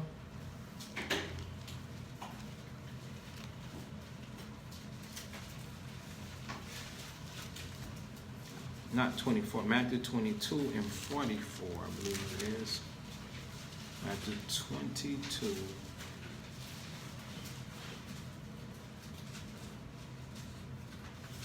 And 40. So at 41. This is Matthew 22 and 41. While the Pharisees were gathered together, Yahushua asked them, saying, what think ye of Christ? Whose son is he? They say unto him, the son of David. The son of David, right, brother, because he come out of David's lineage. Brothers is talking about Immaculate Conception and the Virgin Mary. How could he be the son of David then? All right, I just had to answer that question today, because he comes from David's genealogy. You know, when you read Matthew, the 1st chapter, he come out of his loins. Okay, he's the son of David. Go ahead. Verse 43. He said unto them, how then doth David in the spirit call him Lord, saying, the Lord said The Most unto High said unto Yahweh. Yahweh said unto Yahweh Shai. Go ahead. sit thou on my right hand, till I make thine enemies thy footstool. So the Most High told Yahweh Shai to sit on his right hand. So where is Christ now? He's on the right hand of Yahweh. Okay, so now let's go back to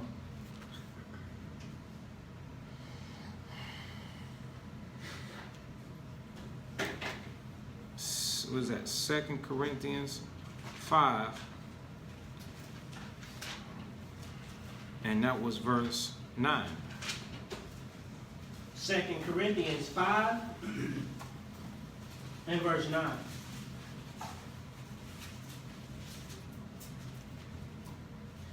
Wherefore we labor, that whether present or absent, we may be accepted of him. Now, is that it? Okay, wherefore we labor, whether being present. So now that present is, you know, in the spirit world with Christ. Okay? And where is Christ at? Right, he's in, right, he's on the right hand of the Most High. Okay? So now go to the book of Revelations.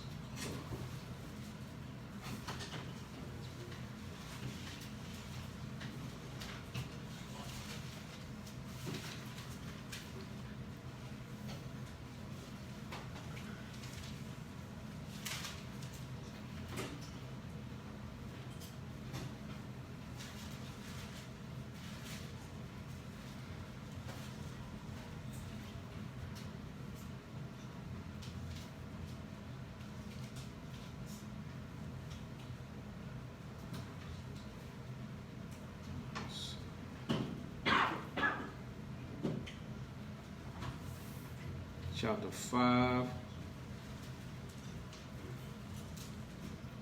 Revelation chapter 5 and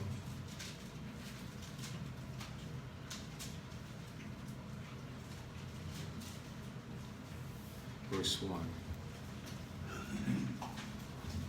This is Revelations chapter 5 and verse 1.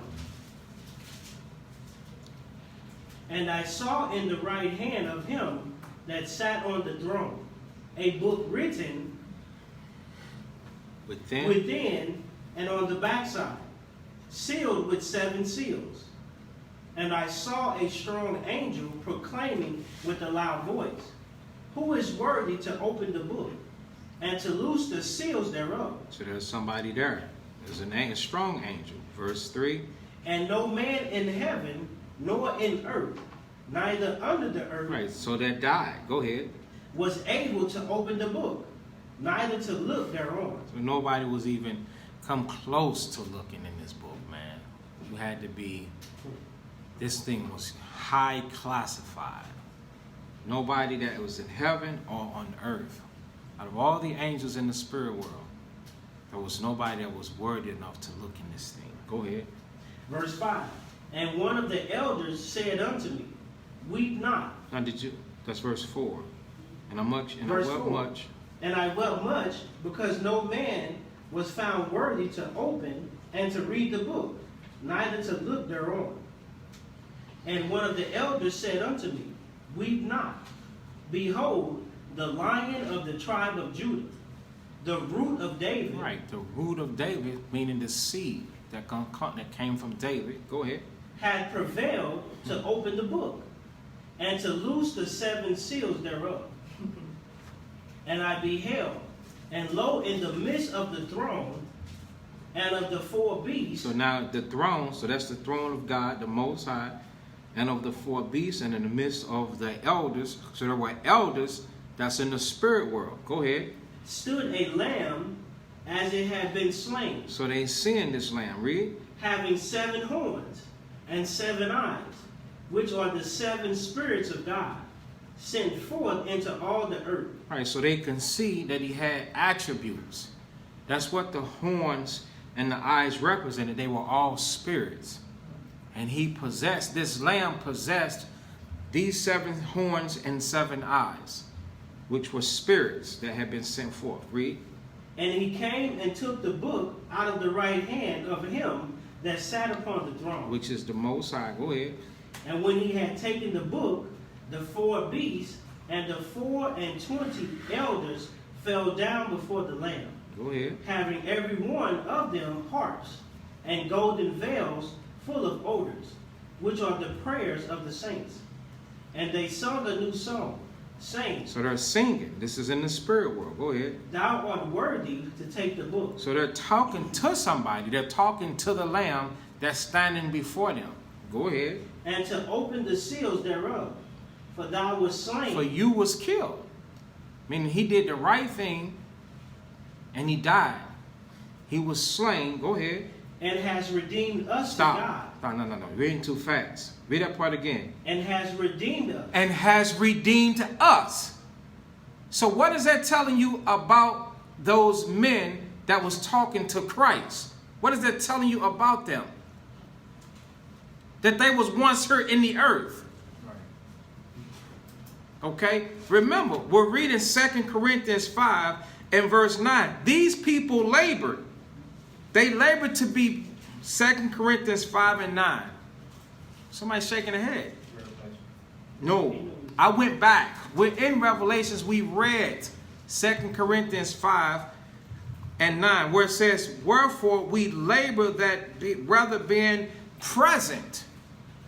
So these brothers in the earth was laboring. Just like we're teaching you to make no tarrying, to turn unto the Most High. But to do what? But to labor. Okay? So now, we lost the Revelation 5. I'm showing you how they're going hand in hand. These people that's talking was in this earth laboring. This was a future, and during the time of John, this is a vision of what John saw. Okay? This is a vision of what John saw. Some of y'all look lost. That's because you have to look at yourself as peculiar, the peculiar person that the Most High told you that you are. You got to stop getting this world. You got to get this world out of your head and get this true profession in your head and prepare yourself for this and not for this, what's in front of you. Okay, so now, he said, for thou hast slain, thou wast slain. We're back at Revelations 5 and 9. We're putting these two together. And hast redeemed us to God by thy blood out of every kindred, tongue, people, and nation. This is telling you that these brothers were the Israelites that were scattered. And this one that's speaking, he's speaking for a multitude of people that's with him and around. Remember, what level is Paul on? He's on that level up here. He said, whether being absent or present, he said, I am confident. He said he was. I say, that's you need to speak for yourself. I mean, I'm not saying that I don't feel like this. I'm speaking on the behalf of the General Assembly that might not be ready for death because you still got some things to work out. But when we read the 8th verse, we are confident, I say, and rather willing to be absent from the body and present with the Lord. This is present right here. I'm showing it to you. Everybody see that? Okay, let's go back. Revelation chapter 5 and 9, verse 10. Go ahead. And has made us unto our God kings and priests. That's right, kings and priests. Okay, go ahead. Check this out. Check this out. Everybody ready? You sure? You ready? Give it to them. And we shall reign on the earth. The resurrection. They say we coming back. We coming back. What y'all gonna do with that? This should make you act right. You see how they left her? They went in the spirit world with the Most High and Yahweh Shai, and say, you know what? We're gonna come back. Go ahead. Verse 11. And I beheld, and I heard the voice of many angels round about He the said, throne. I heard a lot of, what's another word for the word angels, men? Men, brothers. He said, I heard brothers around about the throne. Go ahead. And the beasts, and the elders. And the elders, like the OGs. And the elders. Okay? Adam, Noah, Abraham.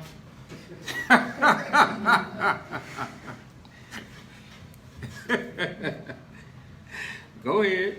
And the number of them And the number of the ones that I heard, read. was 10,000 times 10,000, and thousands of thousands. Thousands of thousands. Flooded. Flooded.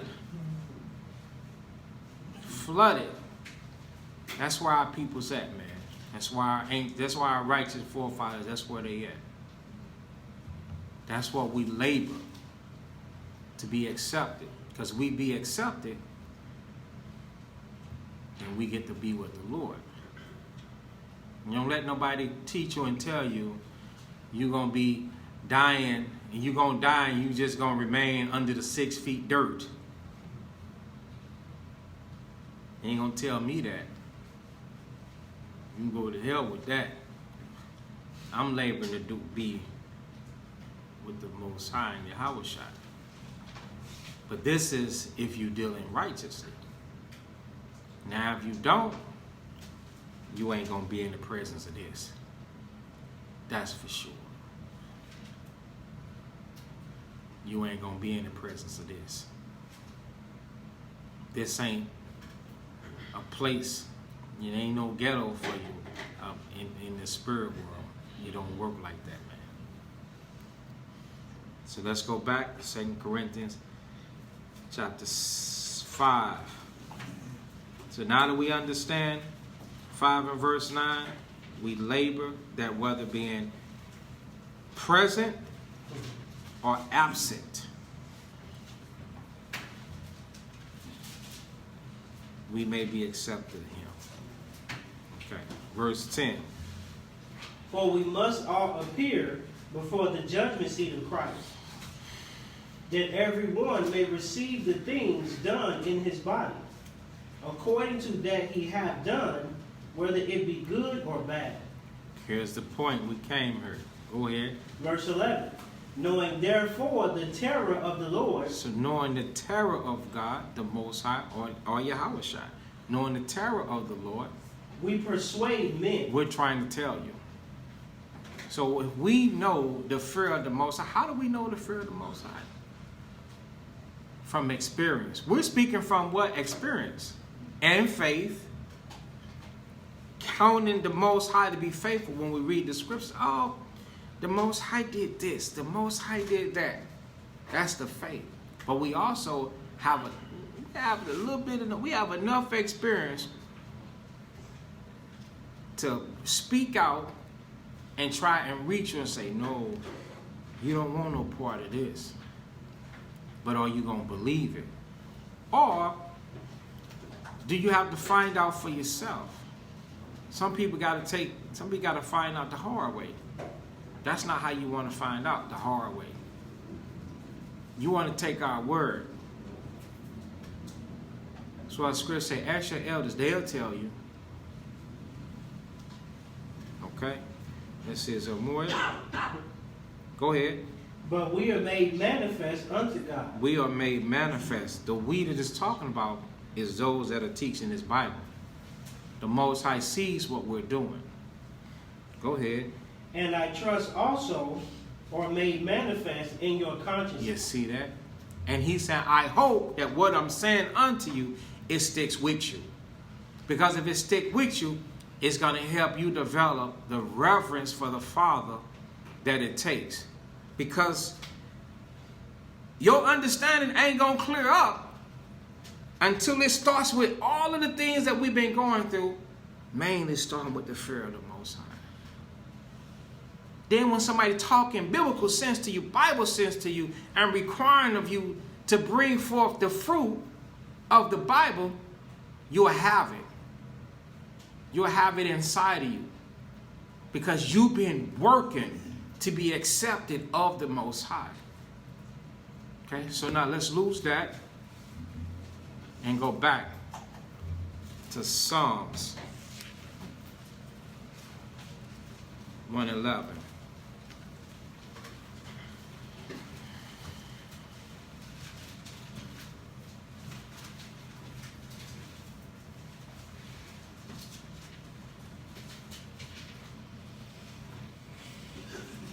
Psalms 111 and 10. This is Psalms chapter 111 and verse 10. The fear of the Lord is the beginning of wisdom. A good understanding have all they that do his commandments. You see that? So it says a good understanding, meaning good success. A good understanding have all they that do his commandments. That means that you have to keep them. Go to the book of Baruch by Ruth.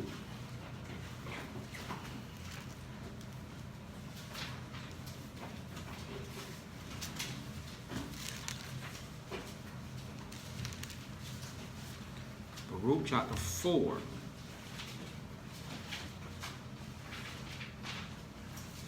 Verse 1. Baruch chapter 4 and verse 1. Mm-hmm. This is the book of the commandments of God. Right, the Bible is. So you have to fear God. You got to keep the things that are written in these things, because these commandments come from who? The Heavenly Father, the Most High. Go ahead. And the law that endureth forever. So the laws, they last forever. They through all generations. Everybody understand that? Through all generations. This is what's going to help you understand the Bible. Go to the book of Deuteronomy.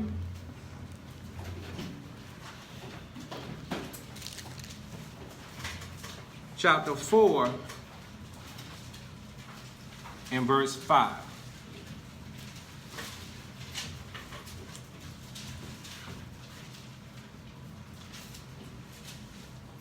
This is Deuteronomy chapter 4 and verse 5. Behold, I have taught you statutes and judgments, even as the Lord my God commanded me, that ye should do so in the land whither ye go to possess it. Right, so Israel, it doesn't matter where we at.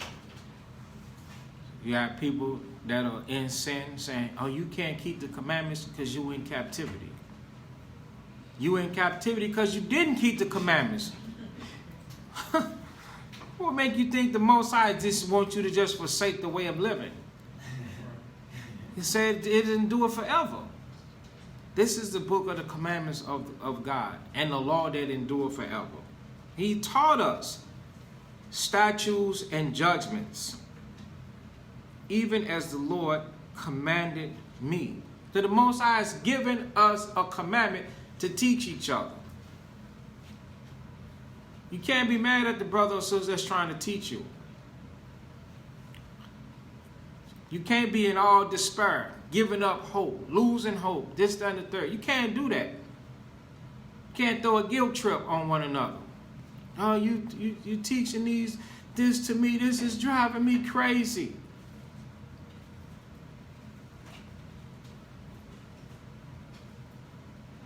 No, you don't need the new. You need the old, Joseph. Just get the regular KJV.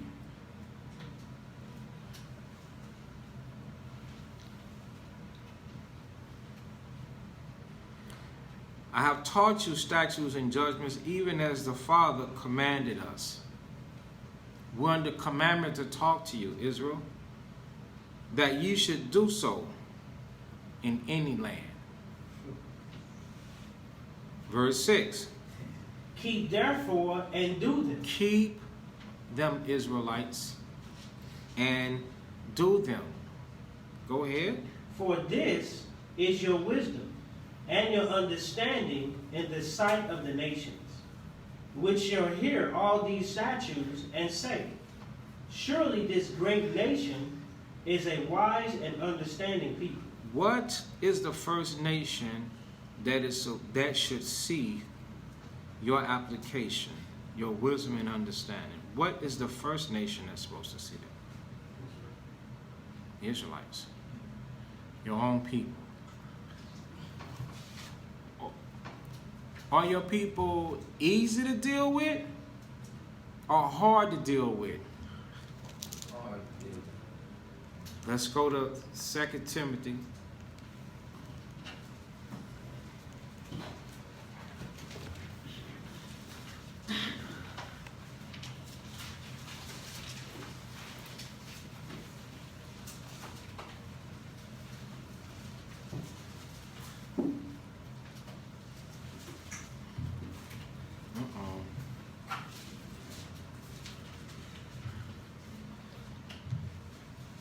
Where's that implacable?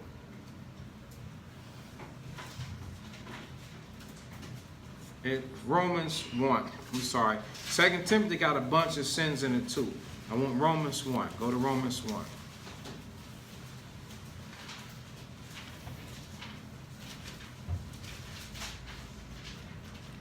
Romans 1, we just got to get a little bit here and a little bit there. So work with me, okay? You're going to have to follow along.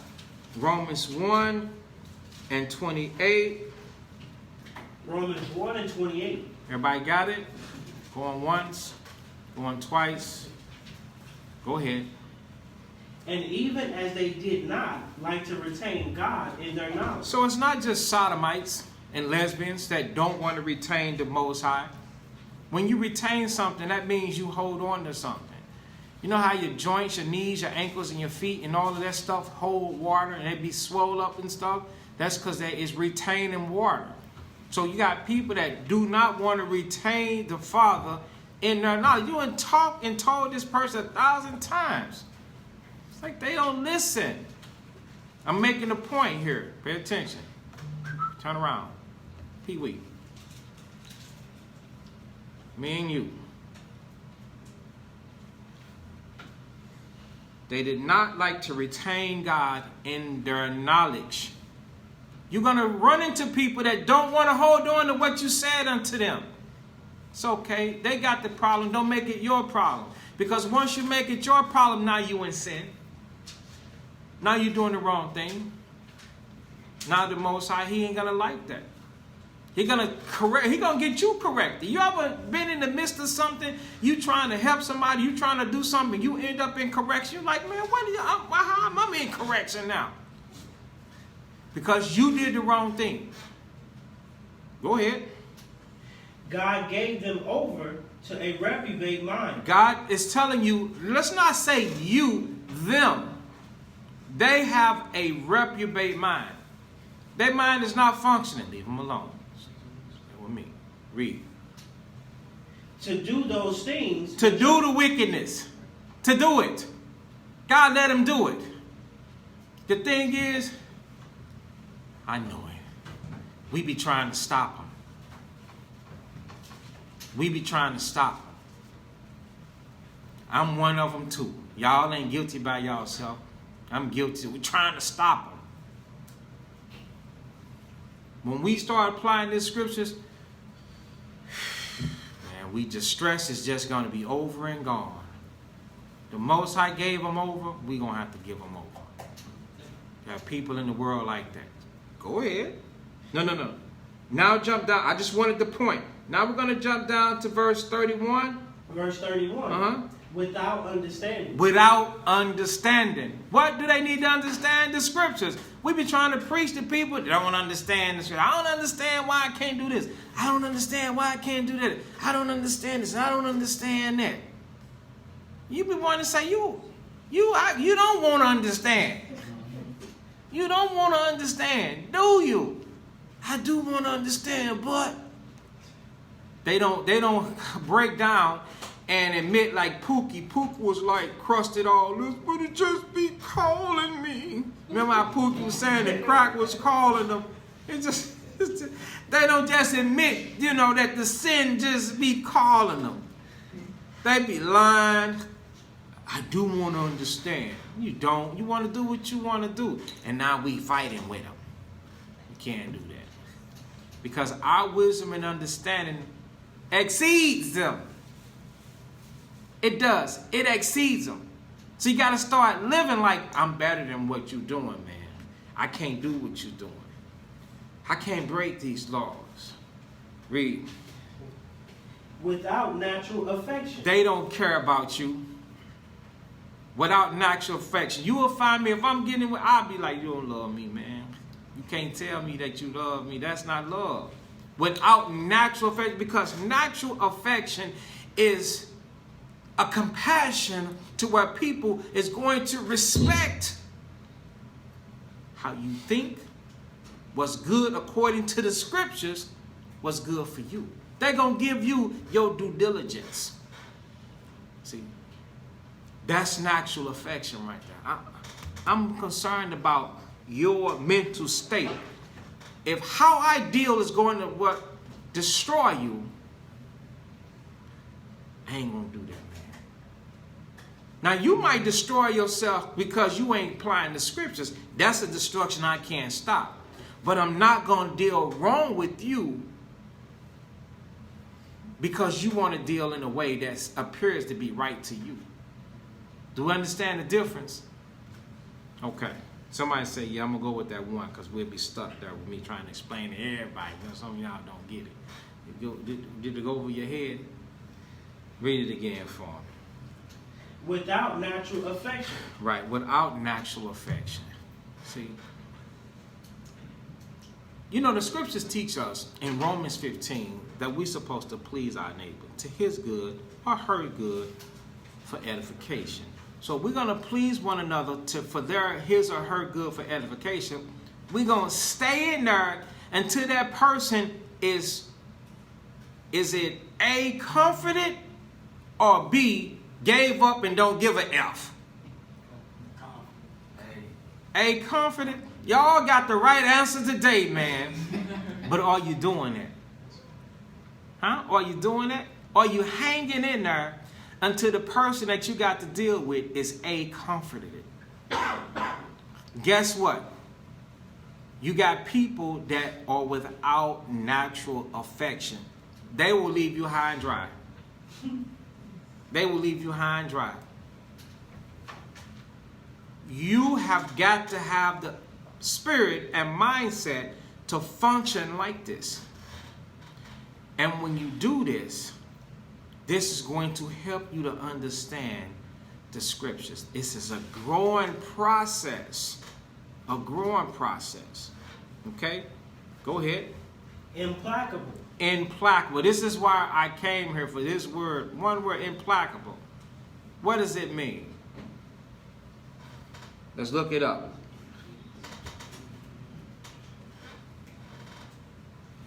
Implacable definition. Talk like my name is Walter. It picked that up. No, I'm not Walter. It says talk like my name is Walter. Implacable. Here's the definition of implacable. Unable to be placated. The synonyms: unappeasable, unforgiving, unsparingly. Inexorable, inflexible, unyielding, unbending, uncompromising, unrelenting, ruthless, remorseless, merciless, heartless, pitiless, cruel, hard, harsh, stern, tough, iron-fisted, boom, implacable. There are some people in the world like that. And a lot of times we be related with them, kindred to them, married to them. And we be trying to deal with them and get pulled out of the spirit dealing with them.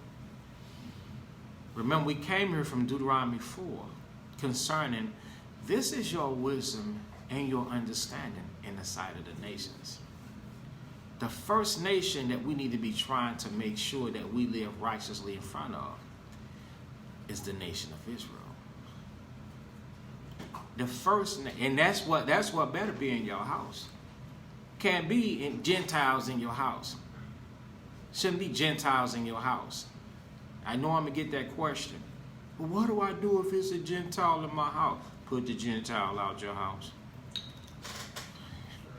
Get it out. You in sin. What do you do if you got a key of cocaine in your house? That's white too. You gonna keep selling it? I'm gonna hear about this one. Gotta get it out. Whatever sin we in, we gotta get it out. We gotta get it out. Okay? So now where we stop at while I was playing, messing around, y'all, I'm sorry.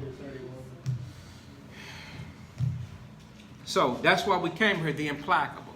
Let's go back to Deuteronomy 4.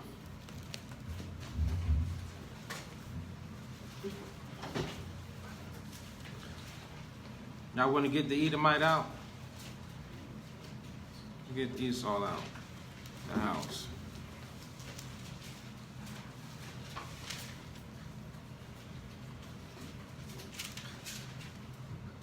Is that Second Maccabees 4? I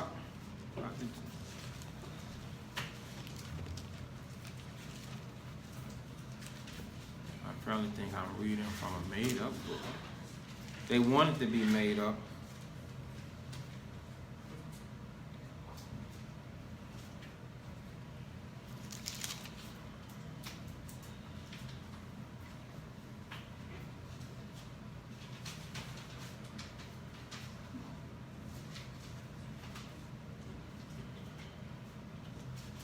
No, First Ezra 8. Well, I'll get Second Maccabees 4.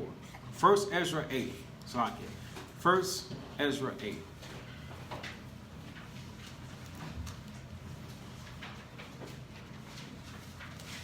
Just bag up these statements so don't nobody get wise in their own understanding. I saw your video up. And do I have to really give Barbie some walking papers? She looks so good. You do, brother.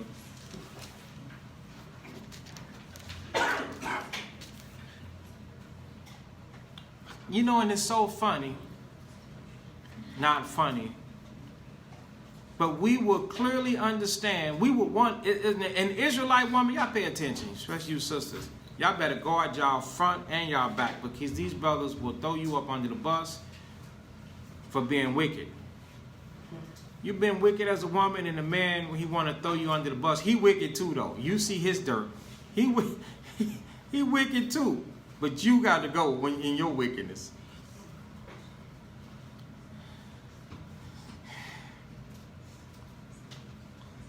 Brothers, they want to throw the sister out. They want to throw the Israelite woman out because she's wicked. But the Edomite woman, who ain't even trying to keep no commandments because the spirit ain't in them to keep no commandments, she'll wash her bony tail back and forth through the house, defying the Sabbath. He be on the Sabbath. She doing whatever she want to do. King throwing her out. That's wickedness too, right? Do you understand what I'm saying? The woman, the Israelite woman, give mouth. The Israelite woman to give mouth. I mean, she'll be a hypocrite. She's keeping some statutes, she's keeping some precepts, but she ain't wholeheartedly keeping the whole book, right? Edomite woman ain't keeping shit. She ain't keeping nothing. She just, with the babies with him, he found out the truth, he believe in it, but he ain't getting rid of this woman here. But he'll get rid of that sister because she's a hypocrite. That's wicked. 1 Maccabees 8, verse 68. First Ezra chapter 8. I'm sorry, you're right. I'm wrong. Thank you. It's almost over. When it get like that. First Ezra 8. Hold up, let me get the call back. I finally called him. Gotcha. Hello. Please enter your 6-digit conference code. Welcome to free conference calling. We will now connect you to your call. Please say your name.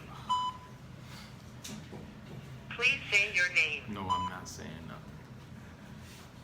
It ain't gonna let me start recording no more.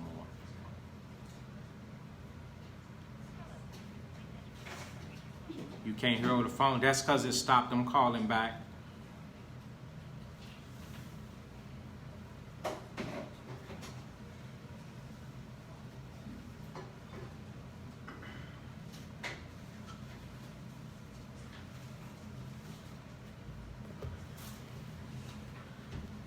Israel, be patient with me.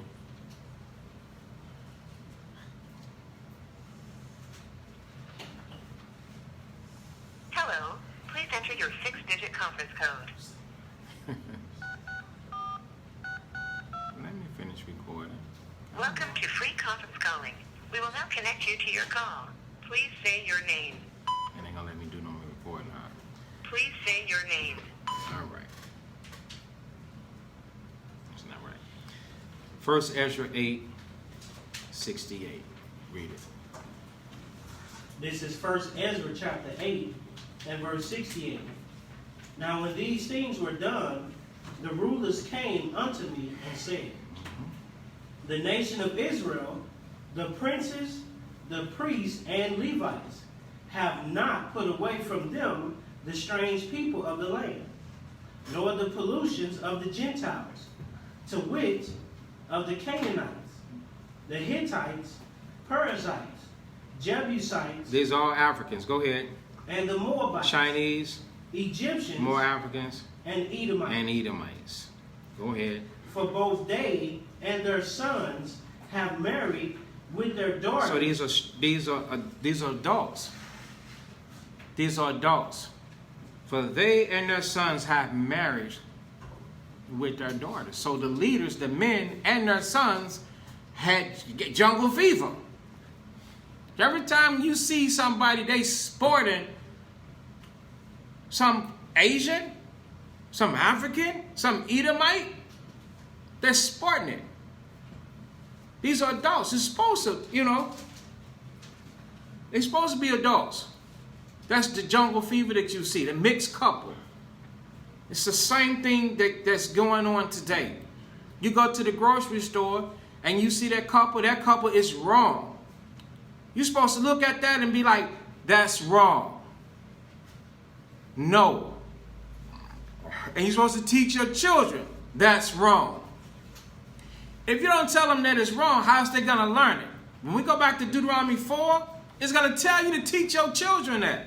Mothers, it's your job to make your children's feet blank.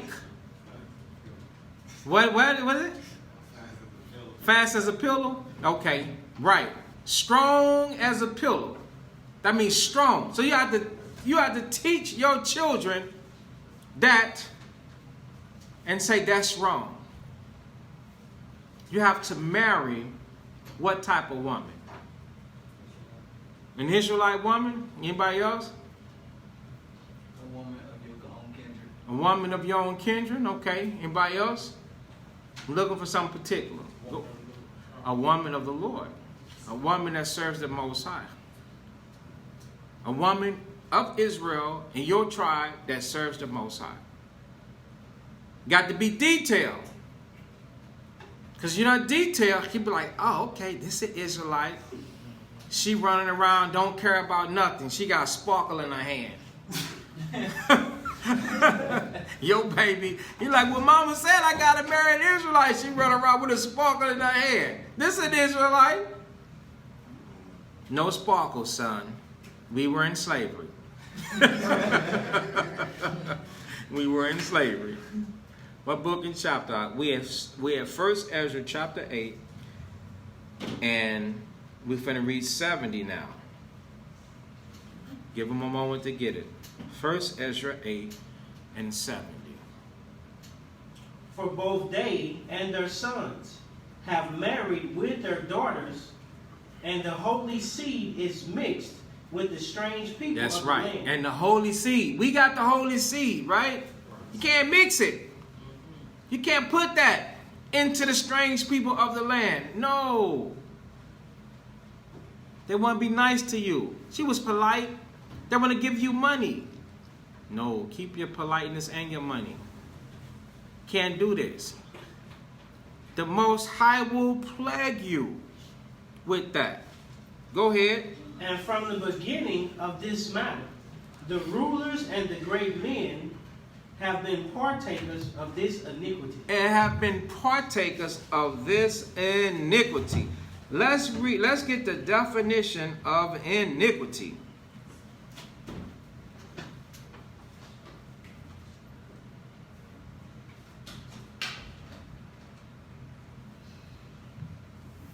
Iniquity.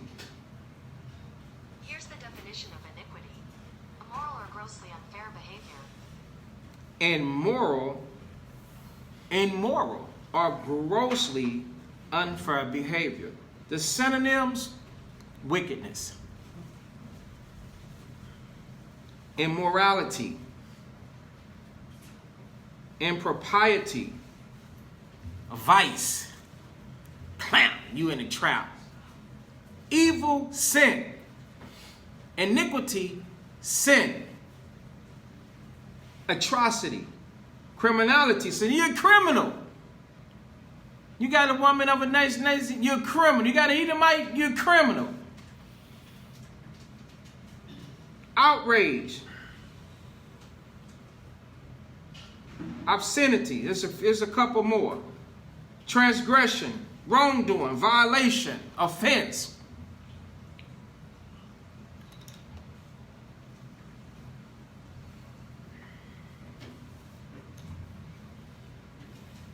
Okay, let's deal with this.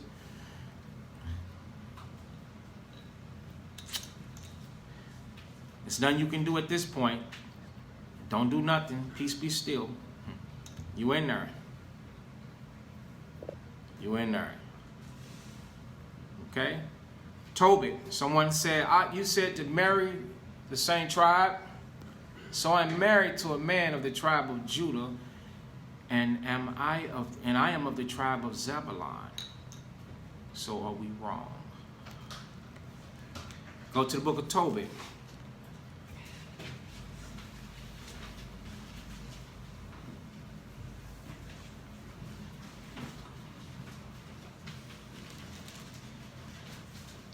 Chapter 4.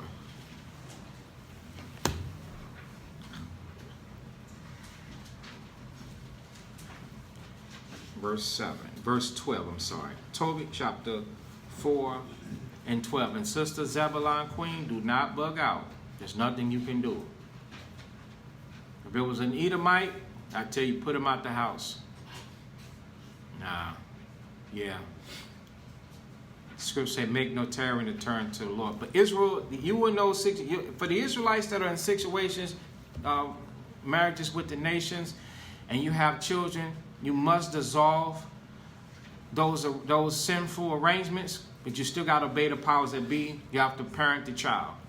You cannot just put a child out on the street. You have to parent the child. You made the bed, now you got to deal with the consequences. You got to deal with the judgment. But you cannot continue to build the Edomite army. It's a sister, she having children, she having Edomites. You building, that child is Edom. You building an army. When all this shit hits the fan, what side you think he gonna take? To save his life. So if he do fight, but to save his life, he gonna be like, my dad is this, look, this is my dad over here. In the middle of it.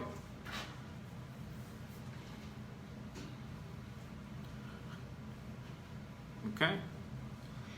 So, Tobit chapter 4 and 12. Read that. This is Tobit 4 and 12. Listen very closely. Listen to the detail. Everybody, y'all been on the same page? Y'all seen the scriptures? This is not wrong. This is not wrong. I don't care who tell you what. This Bible is always right. Read it. Tobit 4 and 12. Beware of all whoredom, my son, and chiefly take a wife of the seed of thy father. So now, if the seed of your father is Reuben, that's the seed of your father. Reuben's seed is Reuben's seed. Naphtali's seed is Naphtali's seed. Asher's seed is Asher's seed. Okay? So take a wife of the seed of your father. Brothers are trying to push that and get that off. Oh, you got 12 tribes, choose one. That ain't the doggone scripture. That's you. Don't you think that cut a lot of men? That cut a lot of men. That cut all of us. Because there are 12 tribes. They all got beautiful women. And to us as men, we like, oh, this is a beautiful nation. This is a beautiful kingdom of people, man. We can choose any. The Most High said that is mad confusion. And who made that up? Because he didn't make that up. He didn't make that up.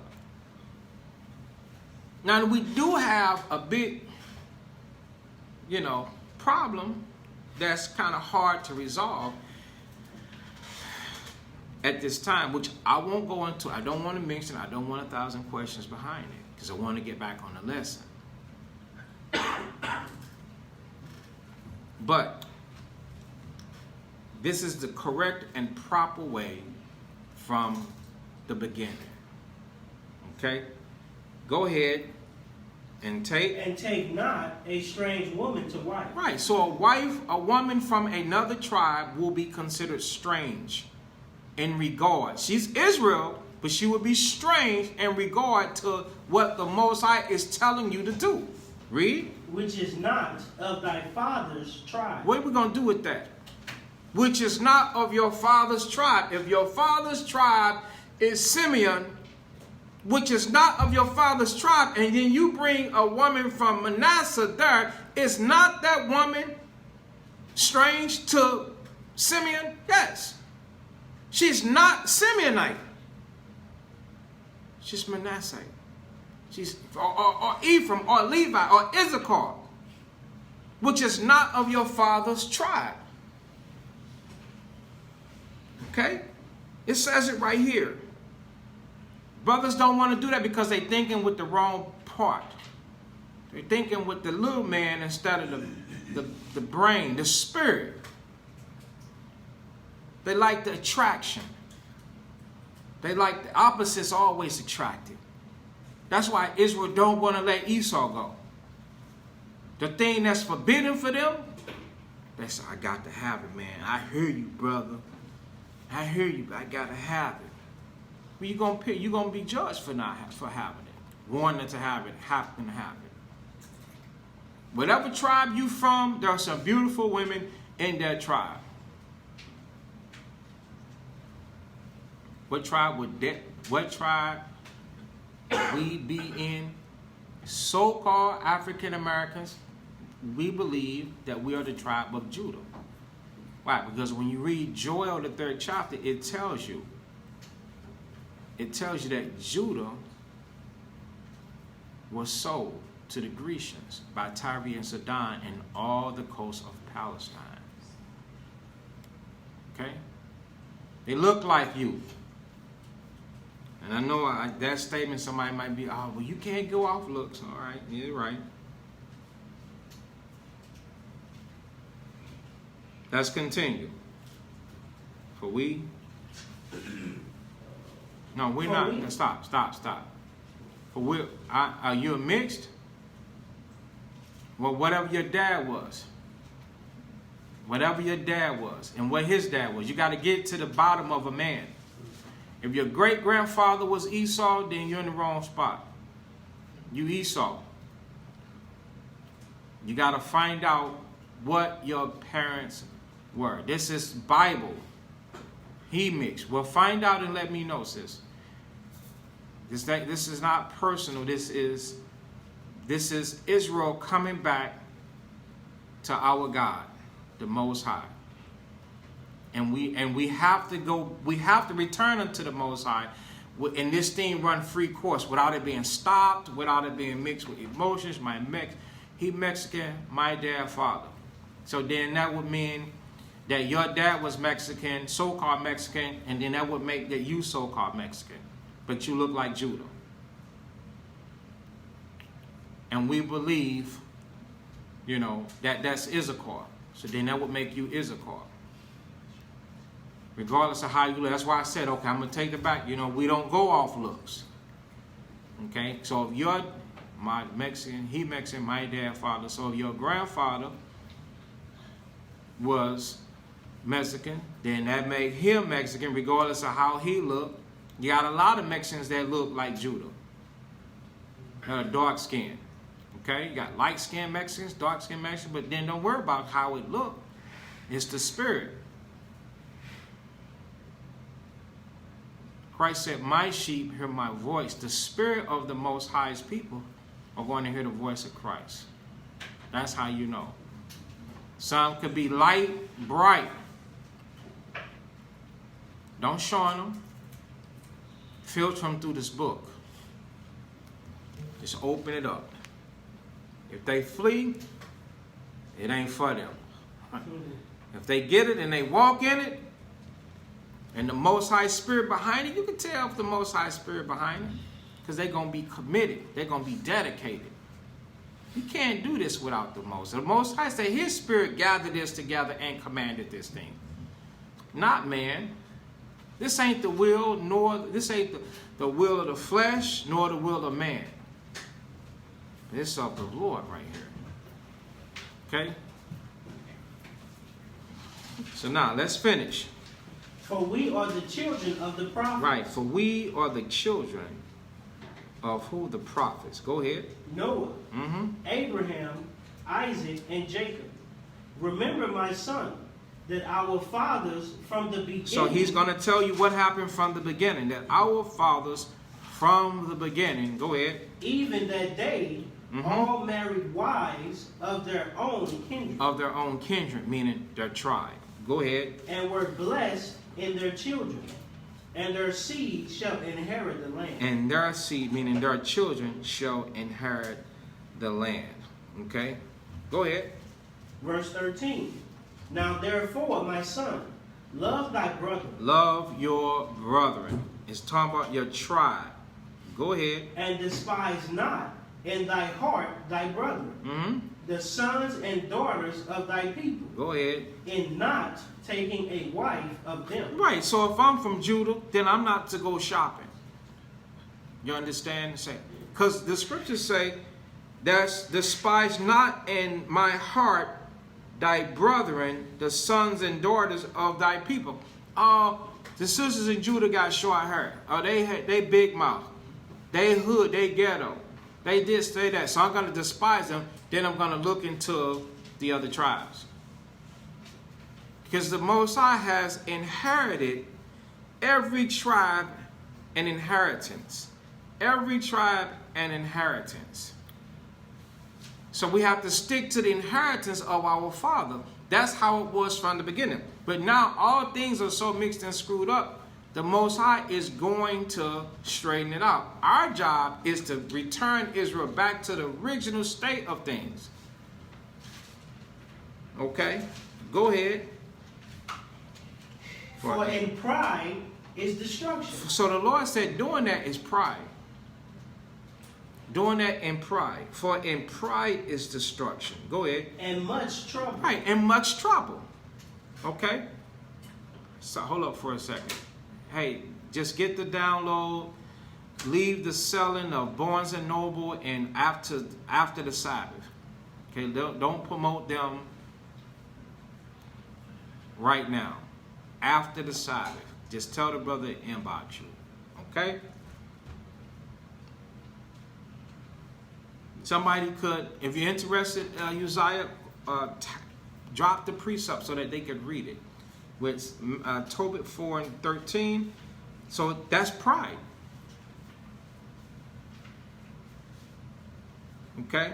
For pride is destruction. So in other words, the Most High see, he see those tribes mixing like that. And what did he do? He bring in destruction and trouble into the relationship. Destruction and trouble into the relationship. Why? Read. And in lewdness, He say it's lewdness. It's pride to turn your back on it. Now, we didn't know, but now we know. Now we know. So if we know, we're not supposed to do it. Okay? Go ahead. is decay and great want. When you see something decay, that means it's falling to pieces. It's falling to pieces. And that's the reason why they don't be established. He say great one. Go ahead. For lewdness is the mother of famine. The Lord said in doing so, that's the reason why we in hardship. Okay? That's the reason why we are in hardship. That's a good one. Okay, do we really know what tribe we from? I tell you what, you know the land, you know the people in the land look like you. You know that much. So when the tribes got off, they got off together. When they came over here, they migrated together. Okay, what is it, Shot? Alright, so with people like No problem, two bro. different nations that, you know how they say married, that they got married, two different nations, like Asher and Gad, whatever. So if they got married together, are they supposed to split? Asher and Gad, or are they supposed to split? Like if they decided like to get married and they didn't know about that Right, that's the situation that we're dealing with on here. I would advise no. You know, I would advise no. That's why I told the Zebulon Queen, don't bug out about it. You know, it's nothing that, can I get a water? It's nothing that they could do right now. But had it been Edom, these nations that the Most High said don't go into, nor allow them to come in unto you, I would advise not to. I know, Israel, you don't want to hear this, but you just read it. Okay? Deuteronomy 4. Hey, can I add on to that? Sure. And yeah, my example too is looking back on our forefathers. Abraham, how his wife Sarah, gave him the Egyptian woman, and the promise wasn't even, to their child, but the promise was to Isaac, So the other child had to leave the congregation, but even though the Most High blessed him, at the same time he not going to inherit the promise that the Most High made with Abraham, Isaac, and Jacob. Okay. All right. So back to Deuteronomy chapter 4.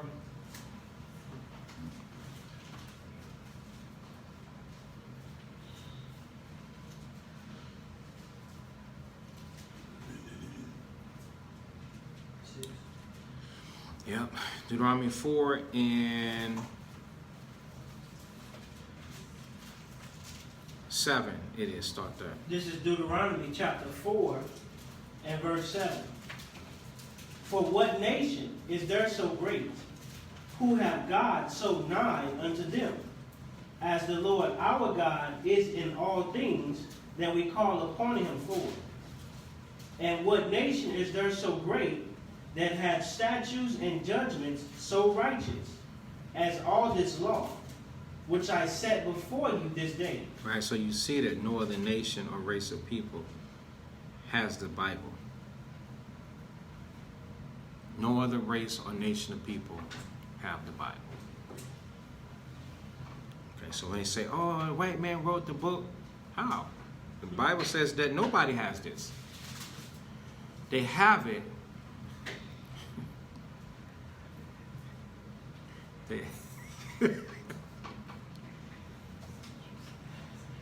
We have a new poster child for doing too much.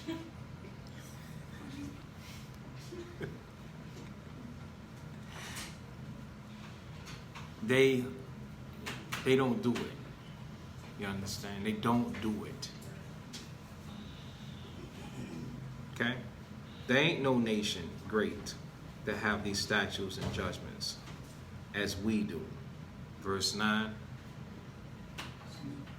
Only take heed to thyself, and keep thy soul diligently, lest thou forget the things which thine eyes have seen, and lest they depart from thy heart all the days of thy life. Right, so this actually is a heavy statement. When it says, take heed to yourself and keep your soul diligently. That means that we're supposed to play our life safe. Play it safe. That's how you keep yourself diligent. Meaning make sure that you're going to stay faithful and true to what you're supposed to be doing. Right? Because if you don't, you will forget the things that you have experienced. Good and bad. Right? The good things supposed to do what? Increase our faith. The bad things is supposed to do what? Where do we start off with? We started out with talking about what? Begins with an F. Fear. The bad thing's supposed to increase what? Fear. The fear.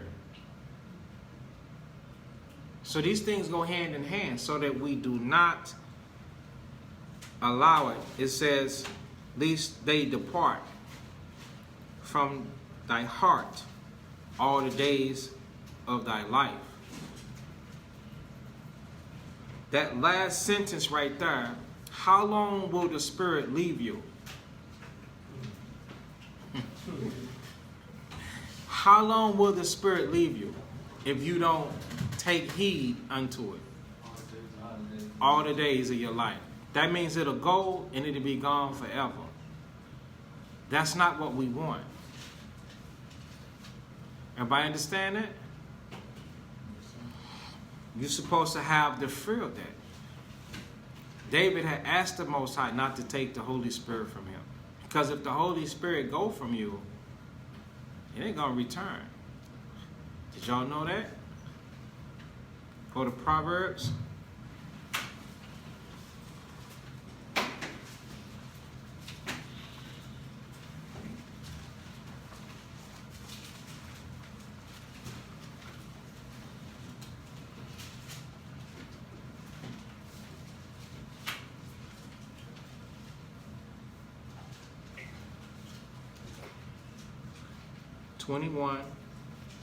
Verse 10.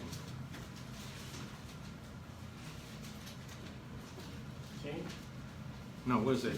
16, okay. Yeah. This is Proverbs chapter 21 and verse 16. Uh-oh. Verse 15. Start there. Proverbs 21, 16.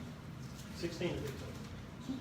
I want 15. Start there. And then we're going to, yeah. This is Proverbs 21 and 15. Mm-hmm. It is joy to the just to do judgment. Right. It is joy to the just to do judgment. Meaning we don't have a problem with doing what? The right thing or the wrong thing? The right thing. We don't have a problem with doing the right thing. Okay, go ahead. But destruction shall be to the workers of iniquity. Right, destruction, not eternal life, or not a blessing. The Bible says destruction shall be to the workers of iniquity. We looked up the word iniquity. It all points back to what? These things are sin. Go ahead. The man that wandereth out of the way of understanding. Stop.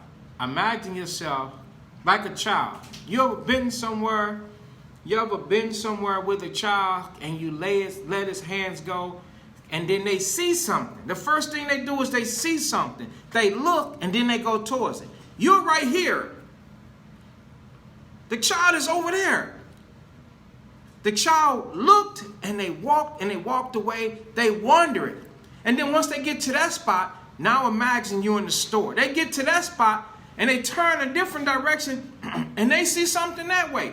Next thing you know, your child is 1 aisle down, 4 aisles over. It's like every place that they look, they walk to it. They wondereth. That's how the scriptures, that's how you imagine this precept. So now put this thing on an adult.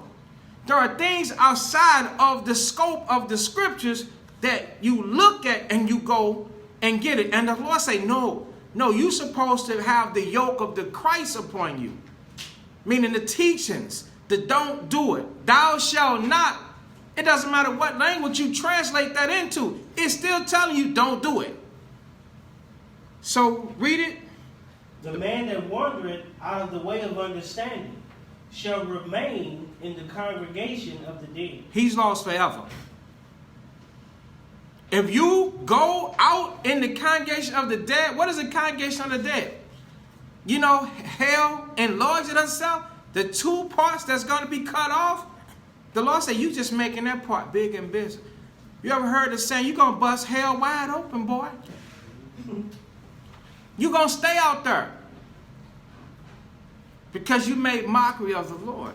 You thought the Lord told you no, you're going to go out there and get your deal and do your thing and then come back like you ain't did nothing. Like you ain't missed a beat. No, the Lord said, you go ahead. Because you set a bad example. What example is your life about? That it's okay to lead the flock and go do your thing and come back. You're going to have other people desiring and wanting to do the same thing. She went and did it. Why can't I go and do it? He went and did it. Why can't I go and do it? Israel's supposed to remain in the fear of the Lord. Not you set an example that you can run and ramp it and you can do whatever you want to do. God says he's going to put you out. That's right. I hope we understand that. Those of you who's got in your mind, oh, I'm going to sin and I'm going to return back unto the Lord. Oh, you might go sin, but this spirit going to leave you. That's for damn sure. It's going to leave you. Wisdom of Solomon, the 1st chapter.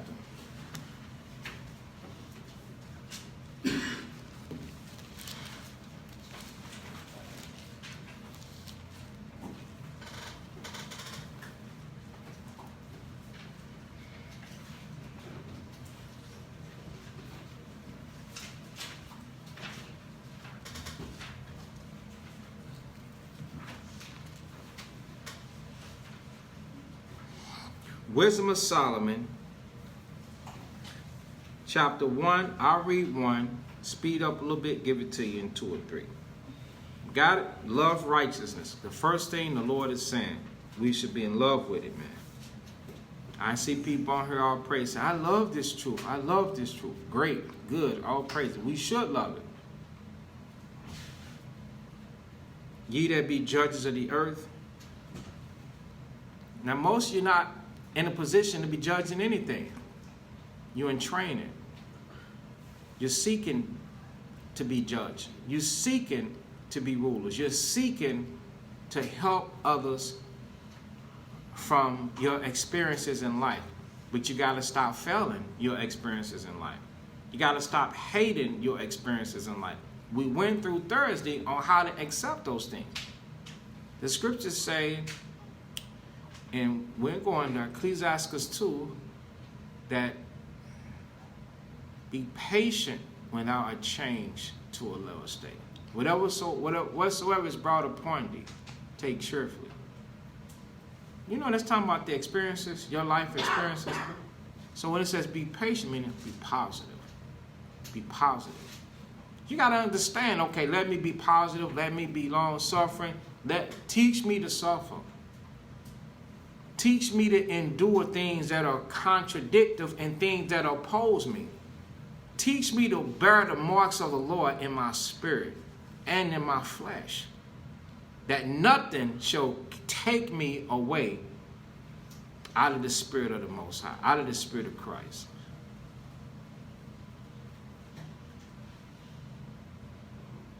Love righteousness, ye that be judges of the earth, and think of the Lord with a good heart, man. The Most High put you through certain things. You supposed to be not being bitter, angry, disappointed, turn into an unbeliever, because the Most High is doing what? Trying you in a furnace of adversity. Taking you through what? Living hell. The Most High is giving you understanding, giving you wisdom, giving you experience.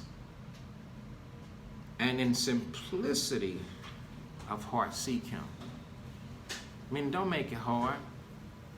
Come with a humble spirit like wanting to learn. For He will be found of them that tempt Him not. That's the part. He will be found of them that don't wander out of the way and then come back. He will be found of them that don't put Him in a position to see, is He really going to do what that brother be saying? He really going to kill me, man? I don't believe that. You can't, of course you can't ask the person that's in the funeral, because they gone. But that alone is supposed to be an example, supposed to scare you, man. He'll be found of them that tempt Him not, and showed Himself. This is the understanding. He will help you to understand meaning unto this type of person that don't distrust Him. You're supposed to trust that the Most High will bless you.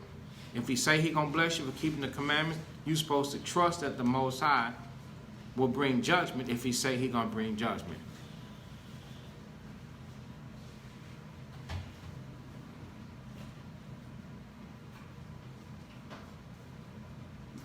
Okay? So now, for forward thoughts, separate from God. What is a forward thought?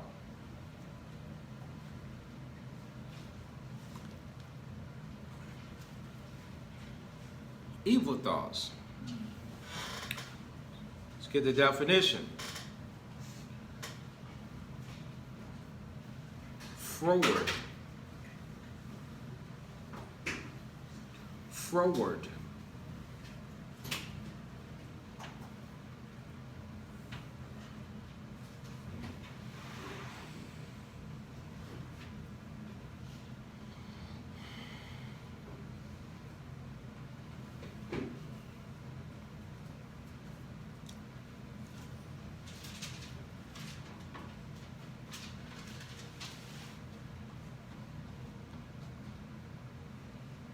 Okay? I wish I had some synonyms. Forward. It says difficult to deal with. Are you a person that's difficult to deal with? Do people tell you that you're difficult to deal with? For forward thoughts, meaning your mindset is difficult. Your ways are difficult. The stuff that you're thinking about is difficult. It's going into sin. It's separate from God.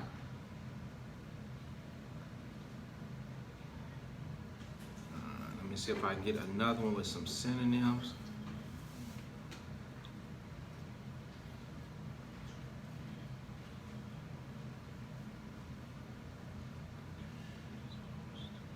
Whoa. Here's another definition. Habitually disposed to disobedience and opposition. Habitually disposed, meaning you have a habit, and you constantly disposed to disobedience and opposition. Opposition is You're doing the opposite. The scripture say this, you do the opposite. You do the opposite. Synonyms: bad, contrary, misbehaving, mischievous, naughty, defiant, disrespectful, ill-mannered, ill-natured, impolite, improper, imprudent, rude, unmannerly. There's a couple other ones. Thank you. For forward thoughts separate from God. Brothers and sisters, I know that this hit home with some of you. How do you change that? And his power, when it is tried, it reproveth the unwise. How does one change that?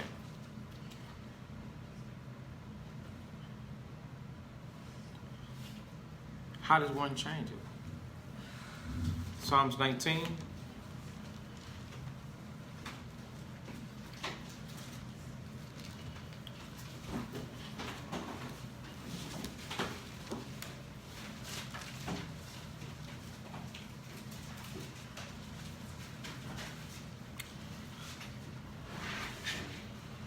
It's going to be a couple of them.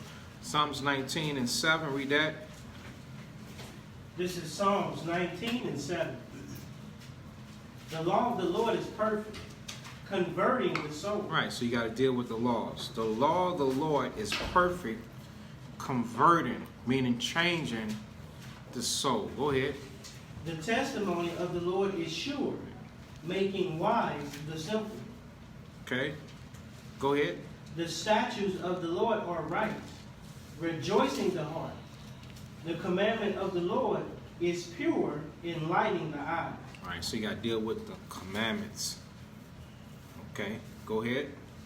The fear of the Lord is clean, enduring forever. The judgments of the Lord are true and righteous altogether.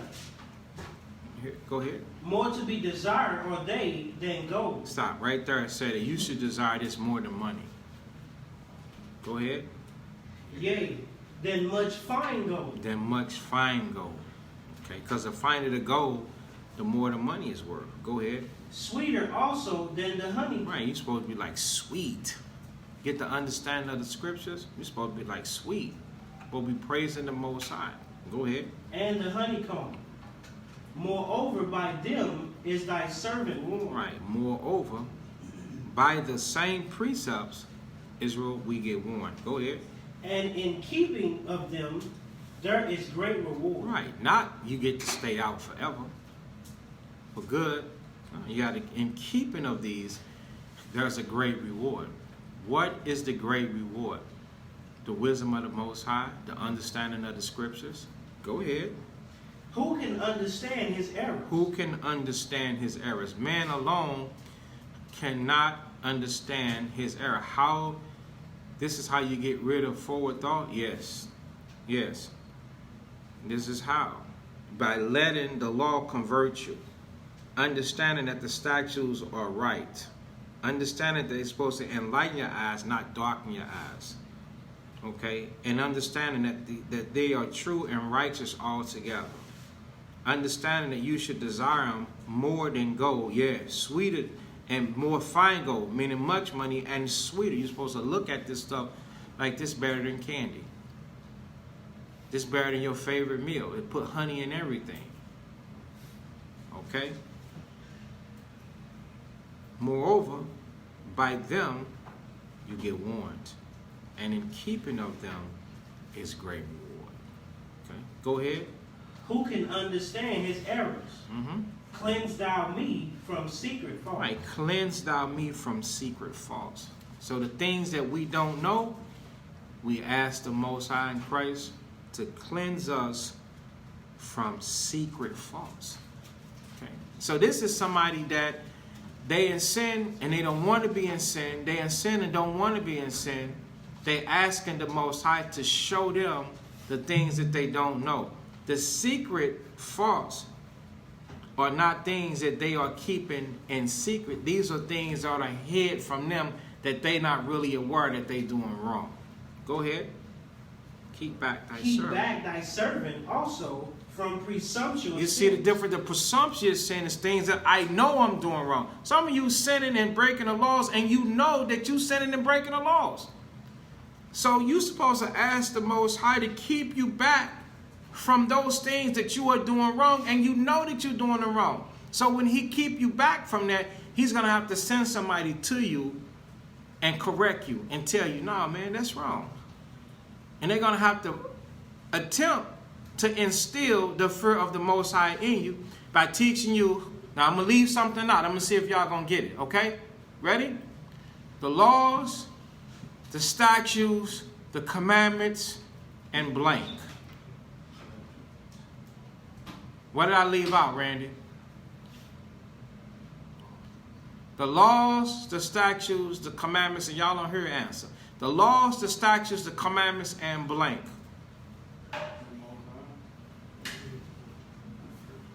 See? That's why the Most High be putting up with y'all, man, because y'all don't know. That's why y'all still alive, because y'all don't know. Because he waiting for y'all to get it, man. The laws, the statutes, the commandments, and blank. Judgment. I know I heard you. And judgment. Okay? So now, keep back thy servant from presumptuous sins. Presumptuous, let's look the word up for you.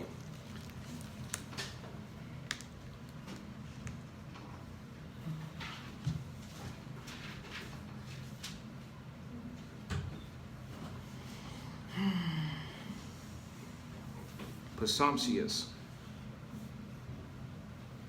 Here's the definition of presumptuous. Of a person or their behavior failing to observe the limits of what is permitted or appropriate. It says, failing to observe the limits of what is permitted or appropriate. Pay attention, I'll read it again. Failing to observe. That means you're doing it. You failing to doing it. You flat out saying, hey, I know what it says, but to observe the limits of what is permitted.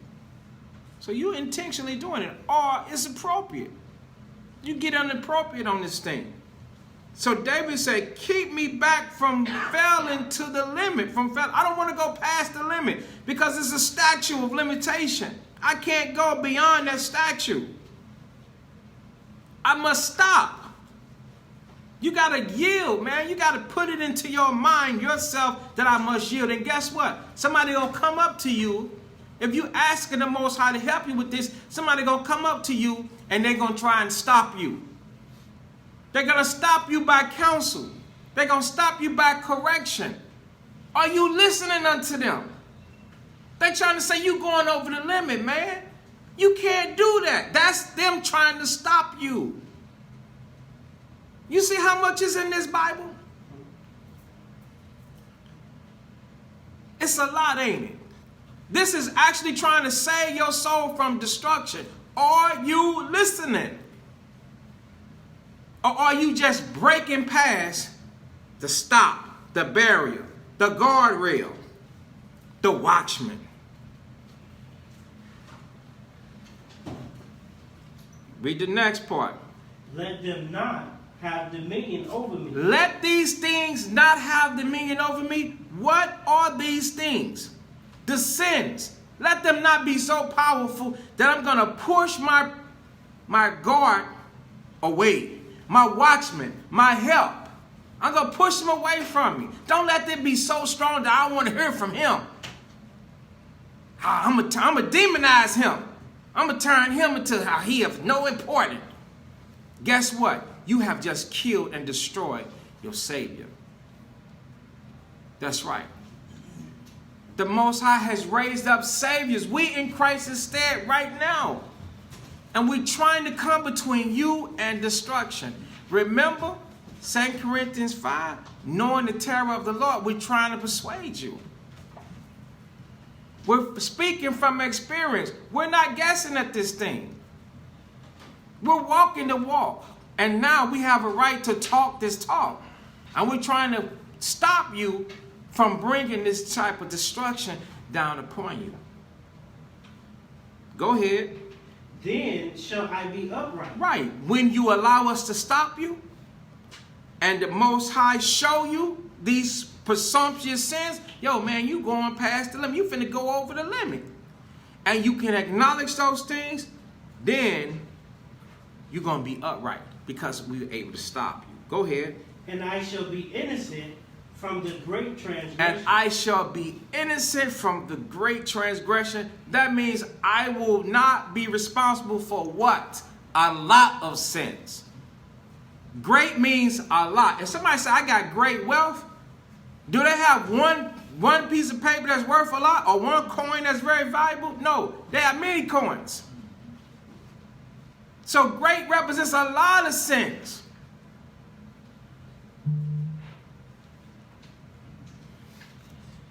Everybody understand that?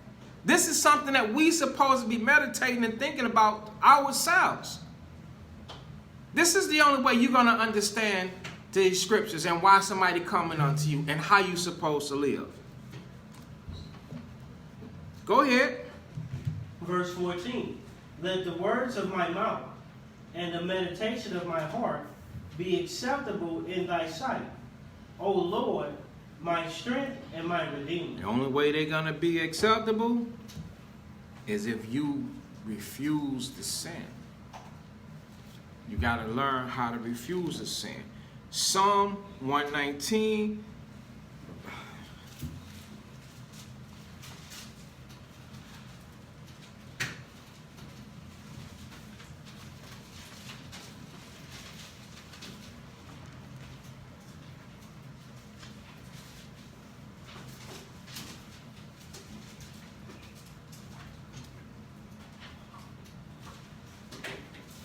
Praise you, Josiah. Psalms 119 and 1, read that. This is the book of Psalms, chapter 119 and verse 1. Blessed are the undefiled in the way, who walk in the law of the Lord. Blessed are they that keep his testimonies, and that seek him with the whole heart. Right. Notice the blessing is coming to those that walk the way, keep the law, keep the testimonies, that seek him with the whole heart, meaning your whole mind. That means everything, sons and daughters, that come through your mind, you're supposed to be focused on what does the Most High want me to do? What decision would the Most High want me to do? What's best for me according to the scriptures? You're supposed to deny yourself. You're supposed to afflict yourself from your own lust. If you afflict yourself from your own lust, how you going to feel? You going to feel fantastic or great, or you going to feel very sad and disappointed? Very sad and disappointed. Because you stop yourself from doing what you would do to save yourself and your relationship with the Most High so that you can get the blessings at the end. Go ahead. They also do no iniquity. They also do no iniquity. See? So not doing iniquity is going to cause some type of you to feel some type of way.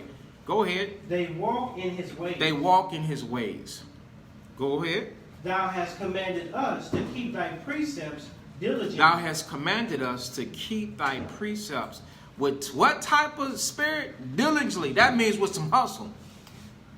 Y'all ever seen that runner Hussein Bolt? Was that his name? Bolt Hussein or whatever?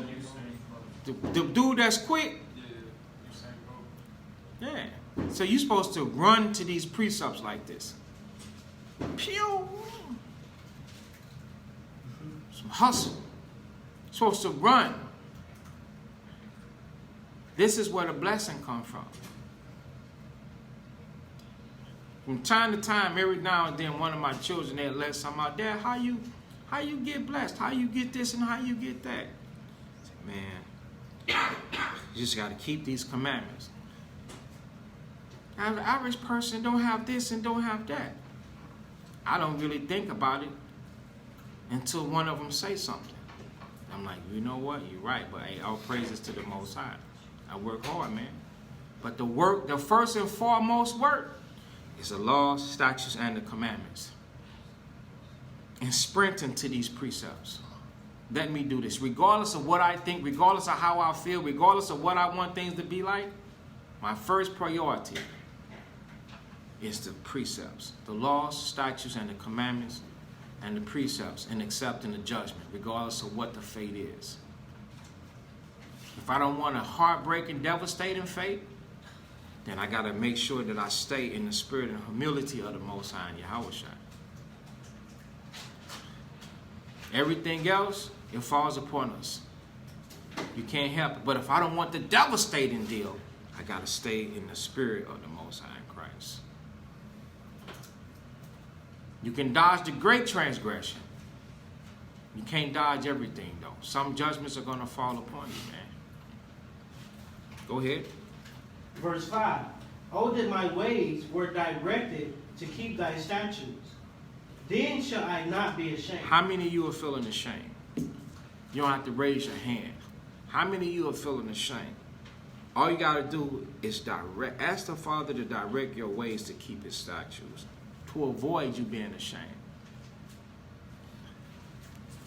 Go ahead.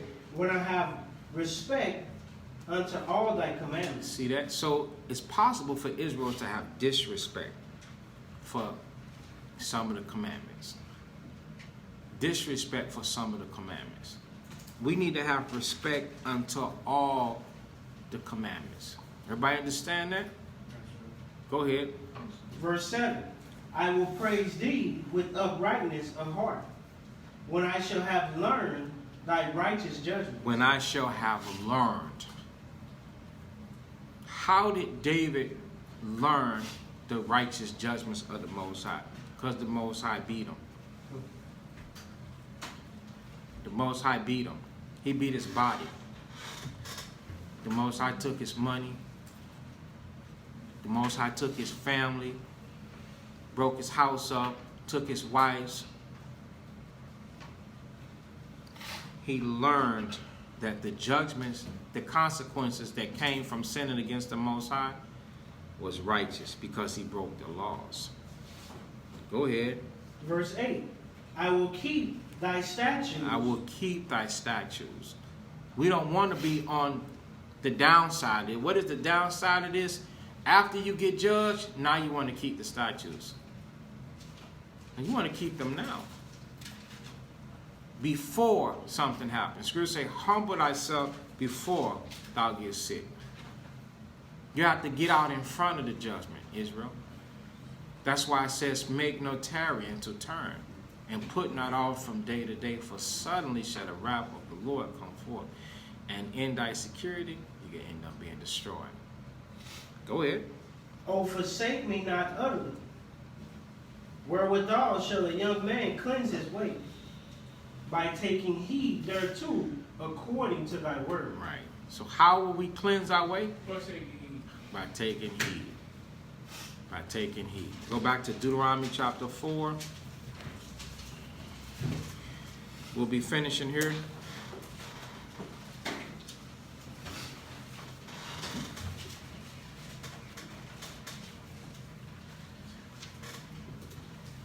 This is Deuteronomy chapter 4 and verse 9.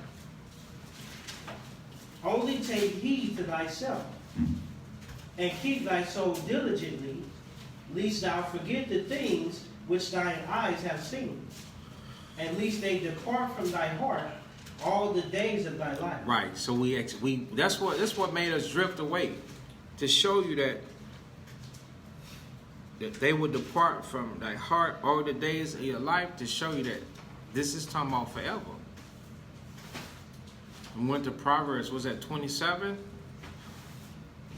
That you'll remain in the congregation? Huh? 21:16, that you'll remain in the congregation of the dead. Read.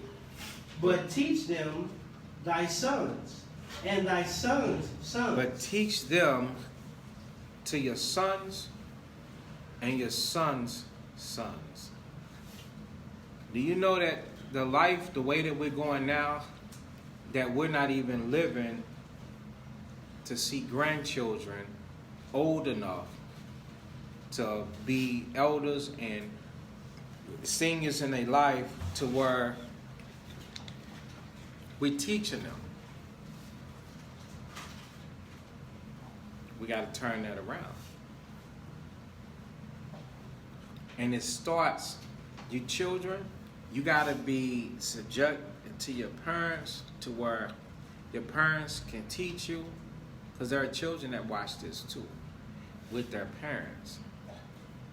So, children, you have got to be in subjection unto your parents to the point to where as you get older and then you begin to marry and bring forth children, that your parents now will be able to teach your children and tell them life experiences, and now they'll go to two witnesses in the life, in your children's life.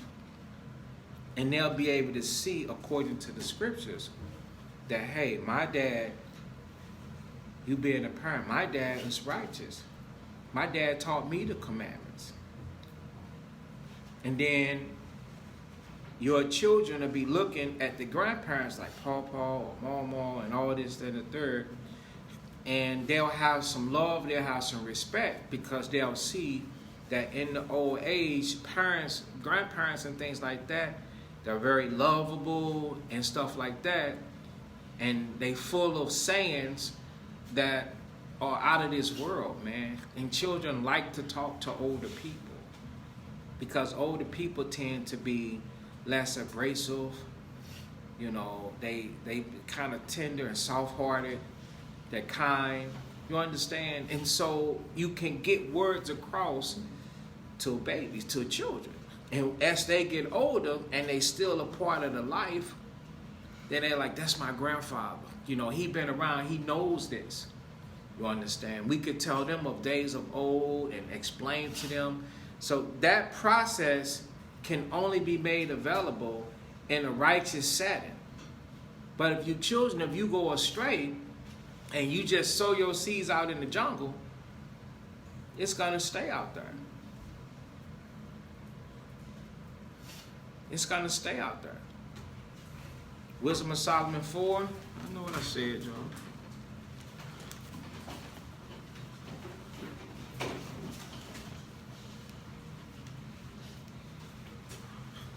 That's why I pray, brothers, you really, really get a grip, man. But I'm waiting on y'all. I had to get mine.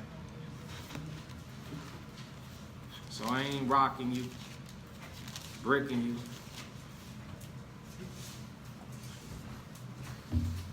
Wisdom of Solomon 4.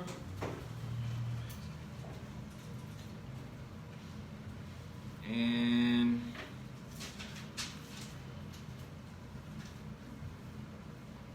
jump right in. Verse 3. This is Wisdom of Solomon 4 and 3.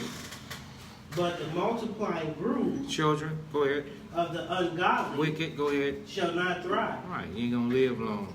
Go ahead. nor take deep rooting from bastard slips. Right, from bastard slips. What is a bastard slip? A bastard is, okay, fornication, what do you say?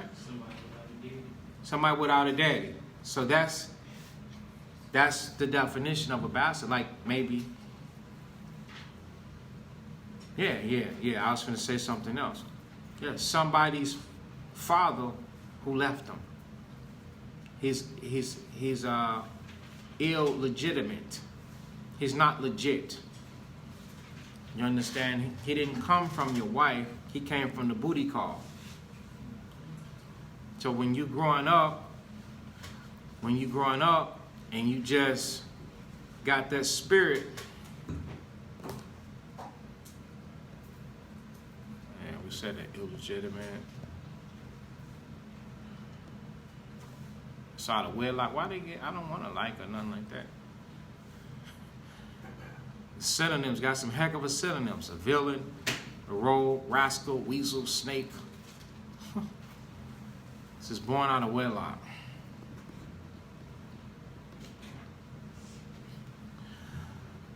But it's when you have a child and then it doesn't work out and you move on. We never knew the definition of that. We just called that's my seed, that's my baby, that's my son.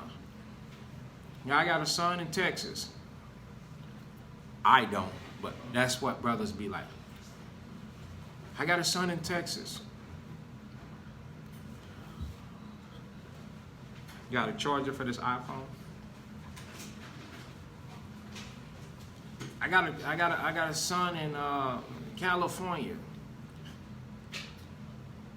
They don't know that the Most High sees those children as bastards. Because you're not fathering the child. You're not in a healthy, thriving relationship.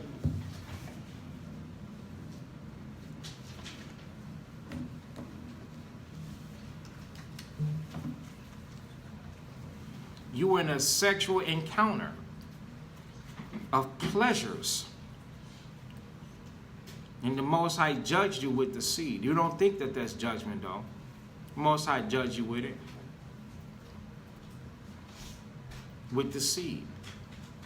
Y'all going two different ways. Now you got the nations. You got Esau in the midst of the situation. So you brothers, pay attention. You brothers that don't have children, y'all better slow it down so that you don't get judged. You sisters, you don't have children, you better slow it down so the Most High don't judge you. Slow it down to a stop. Could this also mean people, you're without Yah, you're without the Most High? Fatherless, since He is our ultimate Father.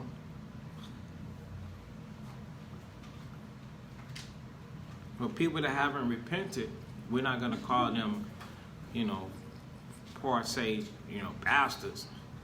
But we're dealing with the natural content of the precept. And what we're talking about, that the youth do not want to bring bastard children into the earth, because Deuteronomy chapter 4 is teaching us as parents to teach our children and their children. And it'll be very hard to teach them if you just sow your seeds in the jungle.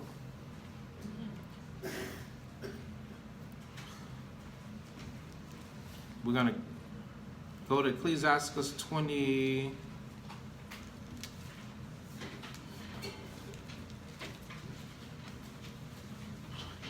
(6 and 20). 6 and 20. Ecclesiastes 26 and 20.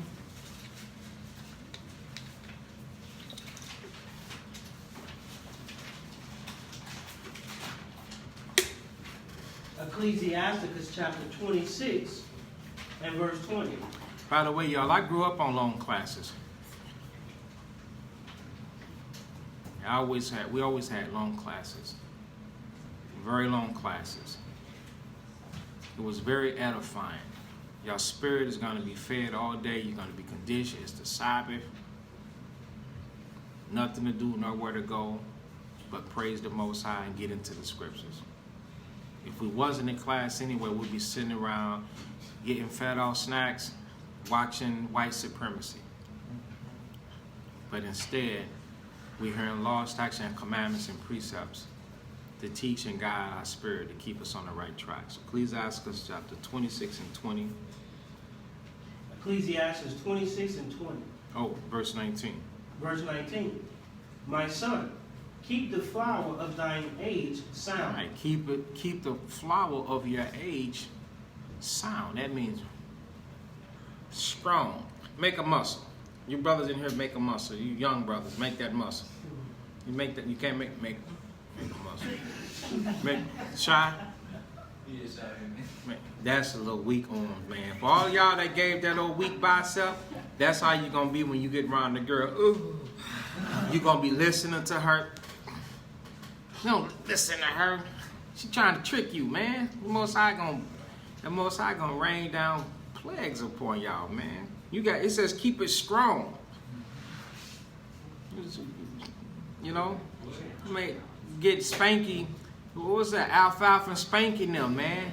The little rascals up in the truth. They was like some He-Man women haters. They wasn't going for the girls, man. They was some little dudes too. They like, man, we don't go for the girls, down for the girls. It's like nothing. So y'all brothers, you gotta keep the flower of your age sound. Go ahead. And give not thy strength to strangers. Right, give not thy strength to strangers. Okay? Several type of strangers. Somebody that you don't know at all. You don't know at all. You're supposed to get to know, you're supposed to prove. Y'all see this is one big family. You see how we congregate all the time? We keep the high holy days. We're here, we're there, this, that, and the third. Look at the baby doing what I'm doing.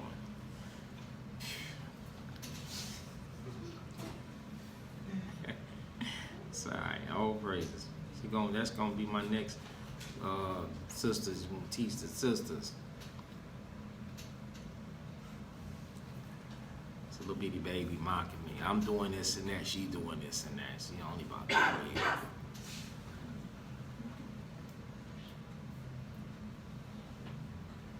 All right, brother. So, sorry, y'all. Back to the class. Strangers.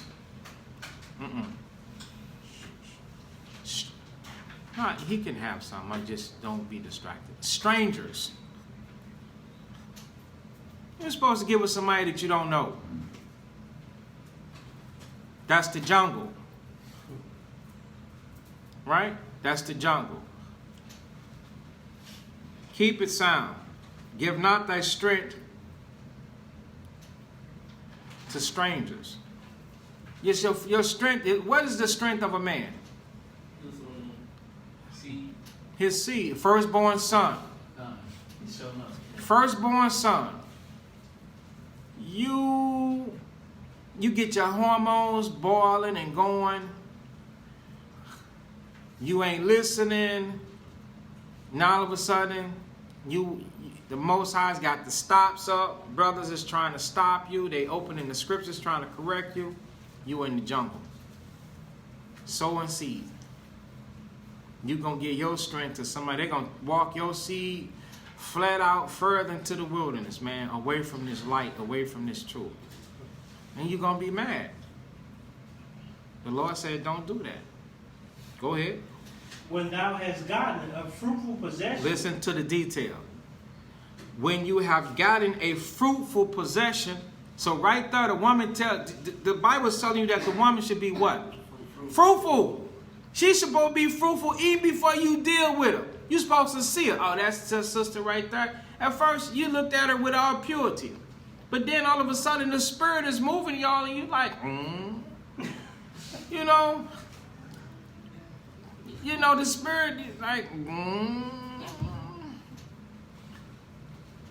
You know, you're interested. All of a sudden, you're like, I don't know why I'm interested.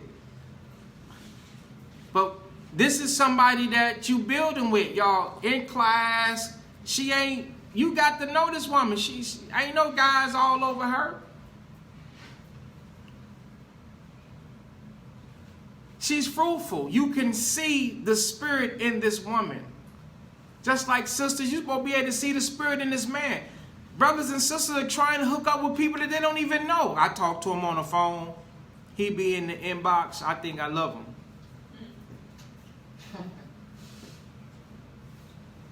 For real? You got the sickness, huh? You got the crazies. You got the stupidies. You got the stupidies. Simple. I think I love him. Like, what is going on with you? You're not thinking? I think I like him. He's been time.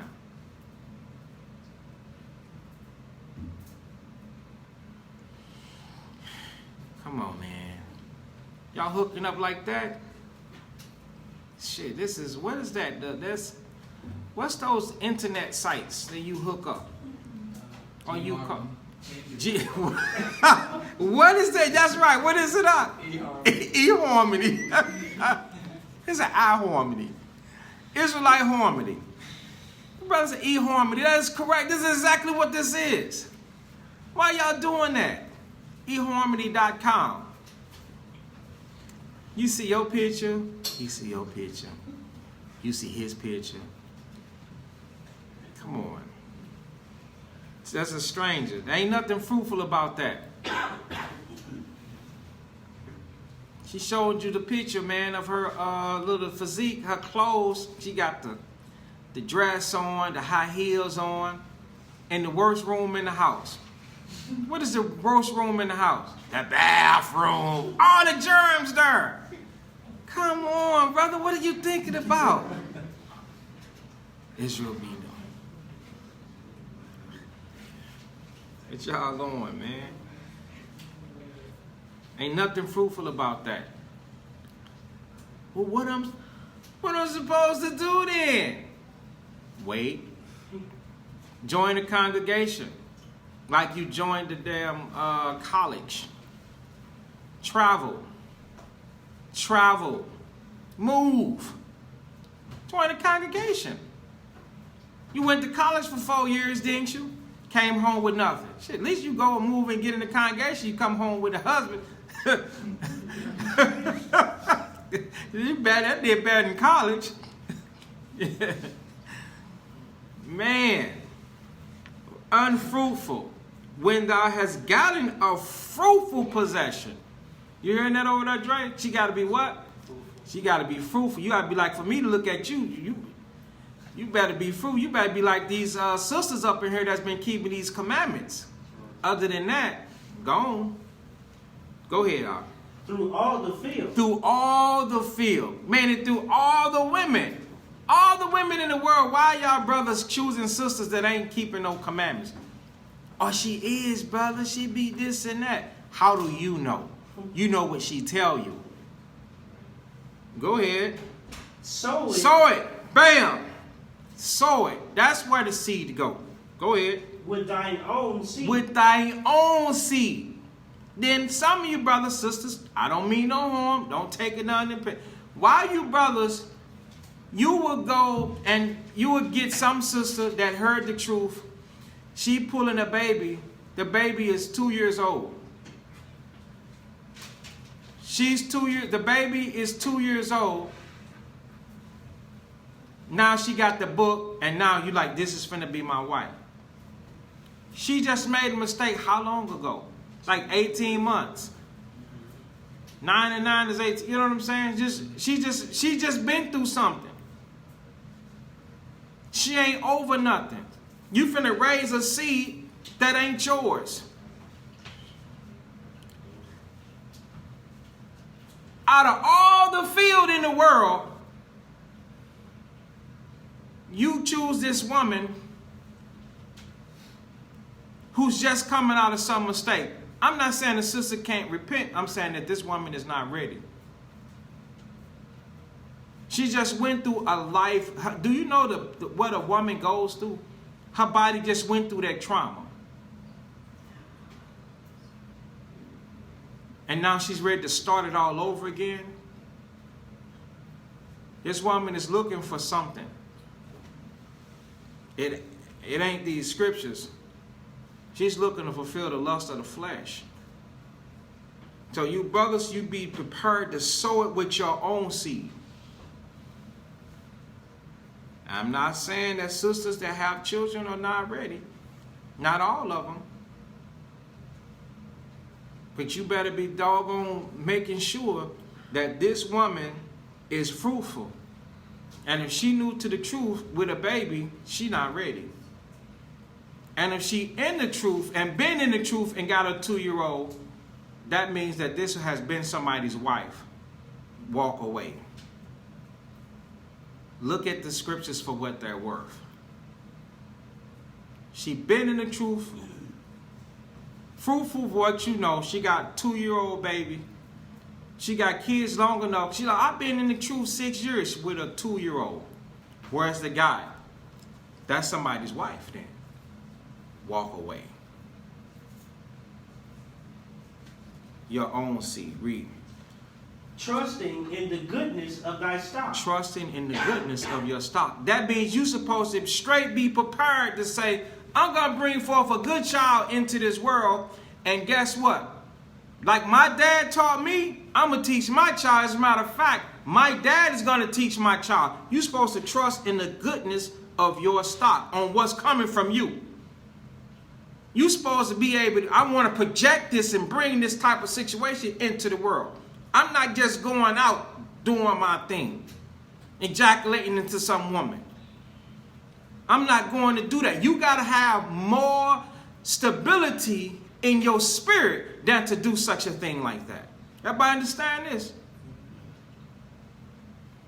So now some of you need to rethink your strategy. Because you're gonna make some bonehead mistakes. And it's gonna cost you your life. Go ahead. Verse 21. So thy race which thou leavest shall be magnified. That's right. So the nation will be what? Magnified. Picked up. So then where's the Negro that's turning effeminate? His ass don't exist no more. Why? Because we commandment keepers. We teach commandment keepers. We teach commandments. We keep laws. So where's the feminine?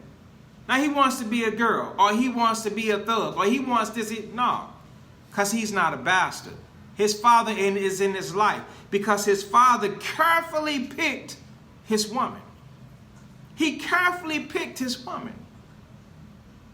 He didn't just go out into the jungle, man. Brothers picking up sisters at the doggone service station. She's moving fast, booty bones bouncing like bongos, bong, bong, bong, bong. He like, oh, that's the old man that like big butts. Want a sister with a big mind so that you can drop precepts in it, scriptures in it. You don't find this out in the street, in the congregation. So even a woman, say if it's a woman, her husband died and she wanted to marry again, she was a marry only in the Lord. That means it'll be a brother that's in his law, statutes, and the commandments. Is that it? Having the confidence of their good descent. Having the confidence of a good descent. So that means that's going to leave your son, he's going to be confident saying, hey, my dad kept the law, statutes, and commandments, so did his dad. That's going to help him feel attached to something, belonging to something. But nah, I can't do that. No, this is, I don't want to stain the nobility of my forefathers, of my fathers.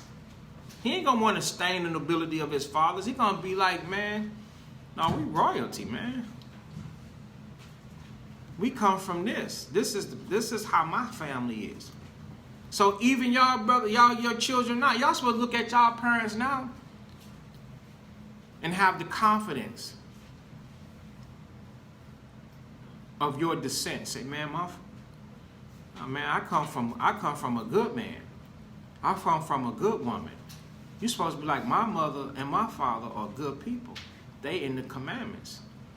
And it's for those of you that don't have parents that's in the commandments, now you're supposed to be that parent, because guess what? Your parents are always somebody else's seed. The thing is, we never know when those seeds gonna hook up. But if you got a mother and a father in the truth, that's beautiful right there, because that means the Most High rewarded that man with that woman and that woman with that man, and those commandment keepers, they found each other.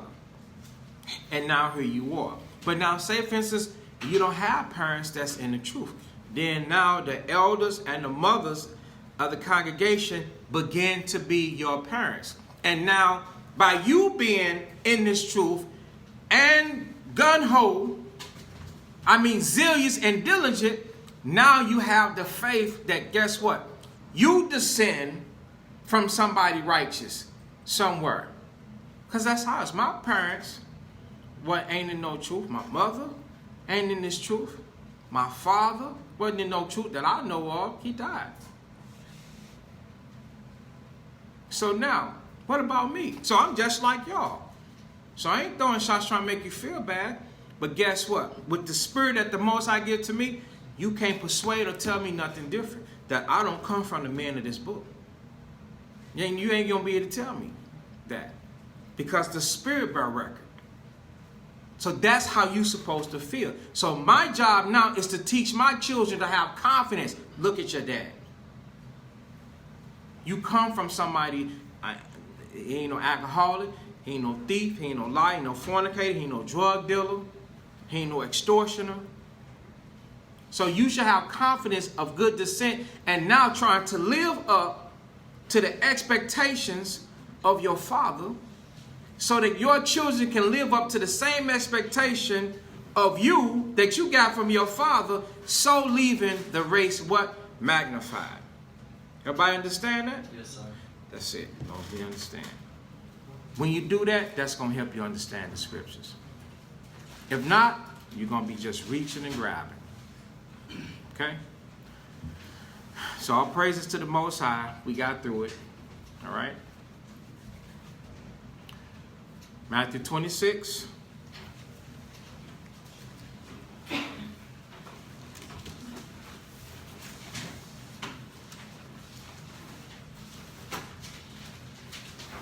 All right, Brother Joseph. All praises. No problem.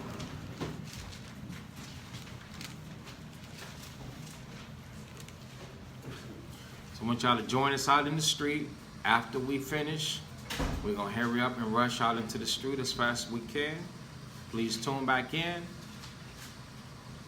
and share the street teachings and invite your family once again unto the live, okay?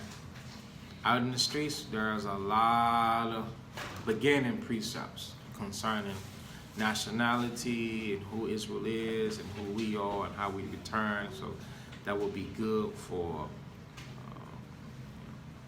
people that don't know they're Israel. Okay? So we go into things like Deuteronomy chapter 28 and stuff like that. Okay? So Matthew chapter 26 and 6.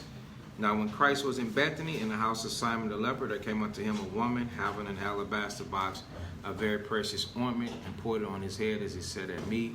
But when his disciples saw it, they had indignation, saying, to what purpose is this waste? For this ointment might have been sold for much and given to the poor. When Yahushua understood it, he said unto them, why trouble you the woman? For she hath wrought a good work upon me. For ye have the poor always with you, but me you have not always.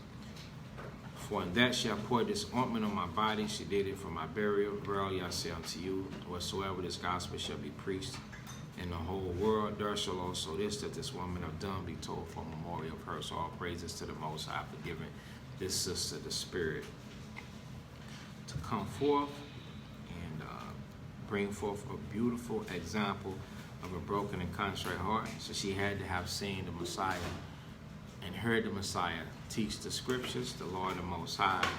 And having a broken and contrite heart, she came and found him at Simon the leper's house. That was his name, right? Simon the leper? Yeah, at Simon the leper's house, according to Luke chapter 7:36.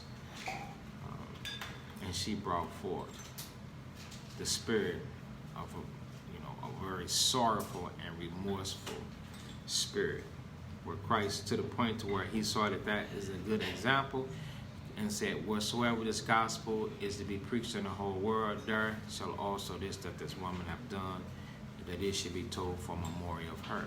Okay? So all praises to the Most High for that. So 1 Corinthians, the communion, if you got the unleavened bread and the wine, how many brothers and sisters out there have the unleavened bread and the wine?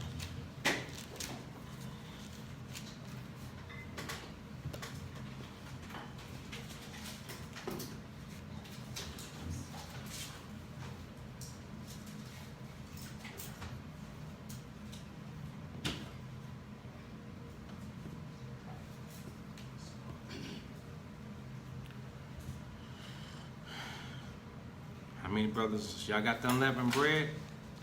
All right, there's one who got the unleavened bread and the wine. All right, all praises. We should. They're working on it. All right. We should commune, Israel. This is what we would be doing if we was with Christ. So 1 Corinthians 11:23.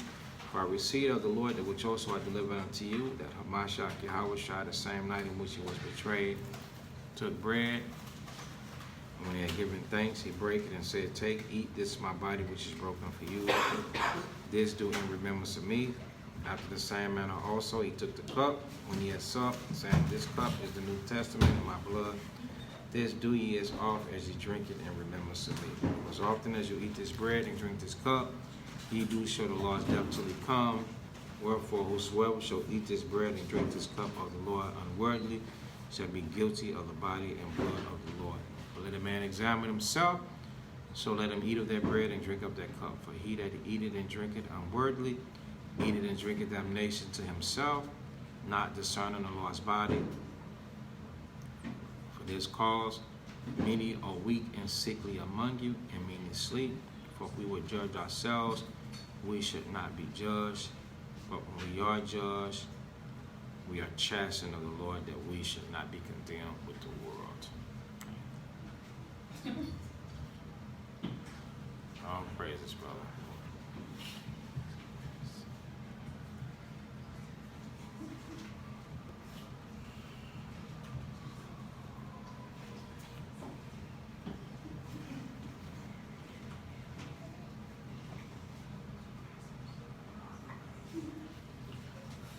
All right, sis.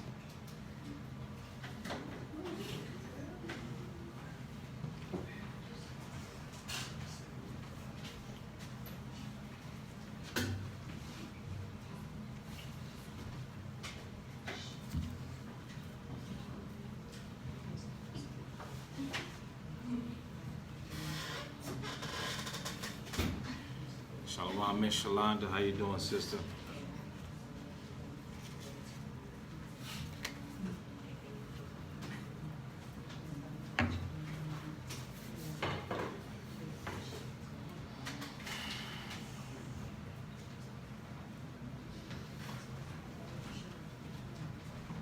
All right.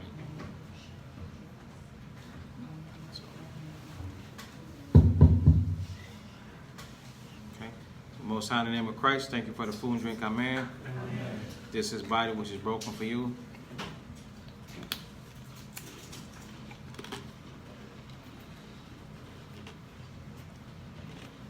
Okay, no problem. All praises to Zion, to the Most High. This is blood.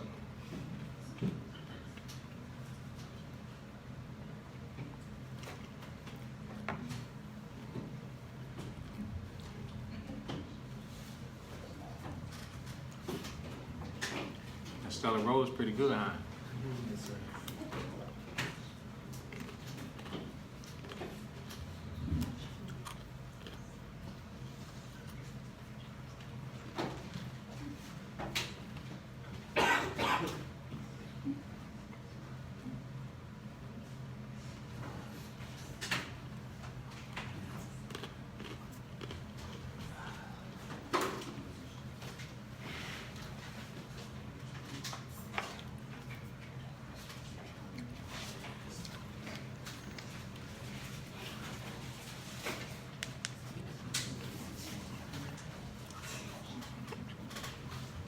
Okay, Israelites, all praises, we got through it.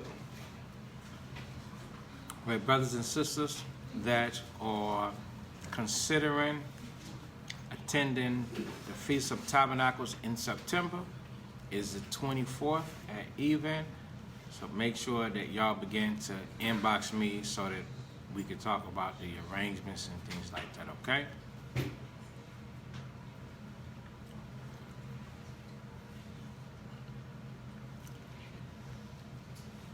Okay, and concerning the new moon is the 13th at evening. It's Friday. Okay, which Friday? Next Friday?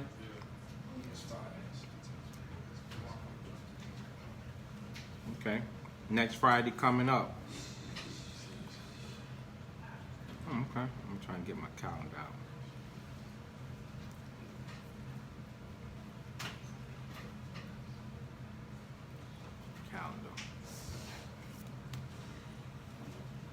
Okay, so it's not a double Sabbath.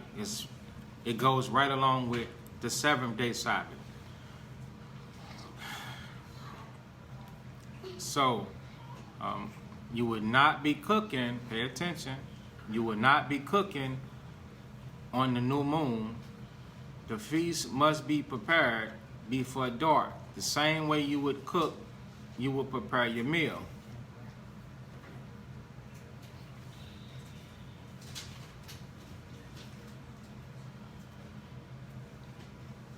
No, you can't cook. Right, you can't cook. You'd have to cook before it get dark. Right? You have to cook before it get dark, because it falls on the 7th day side.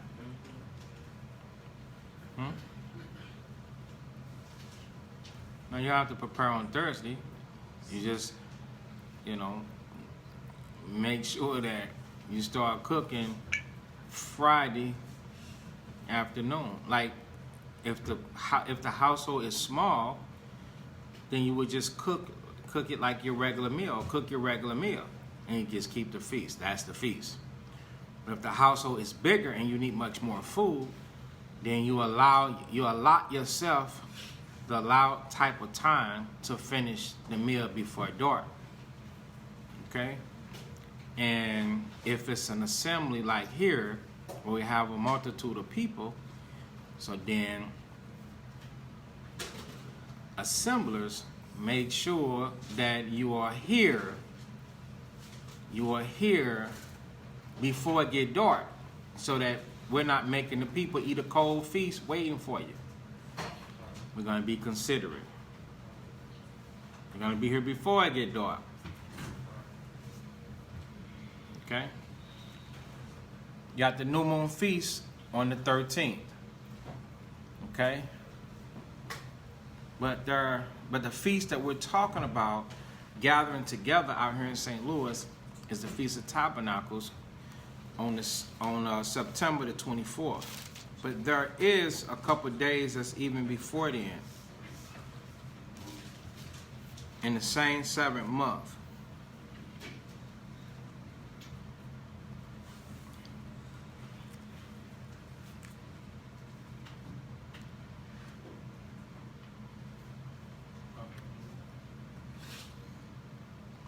That's the blowing of the trumpets. That will be the new moon in September.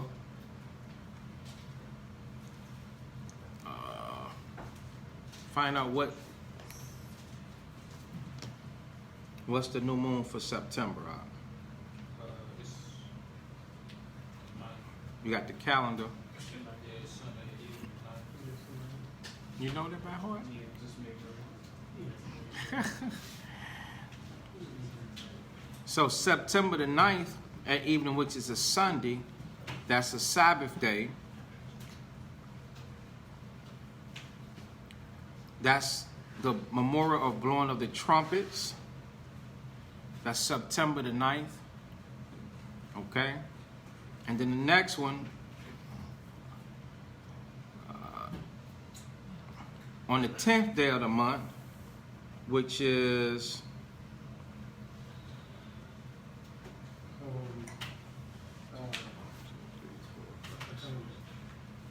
the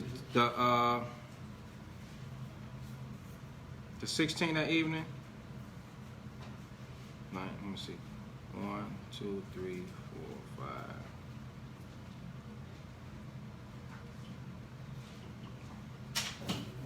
One, 2, 3, 4,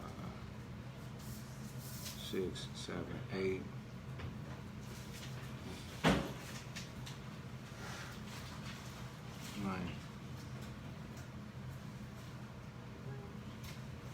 What you got, the 18th that evening? The 18th that evening, that will be the Day of Atonement.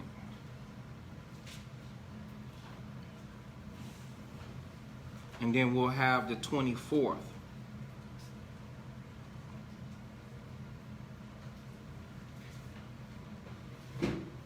Which is the Tabernacles. So you got a few days before them. Okay? That's it. You got new moons, and the other days are coming up. The other days are going to come up in September.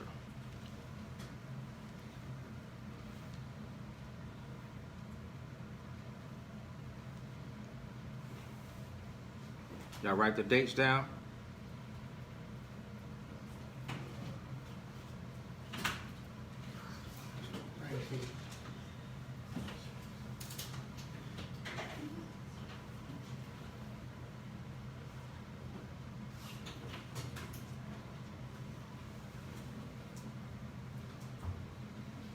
What was the date for September? I got the moon as the time. What was the other?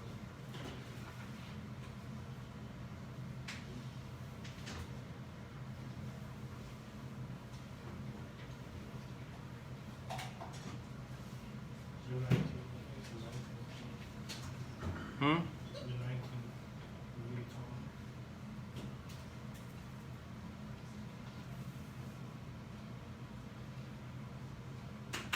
All right, we'll talk about it. So that's it.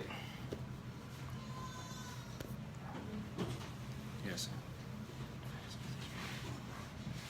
Yeah, that's right, we do. So let's stand and face Jerusalem.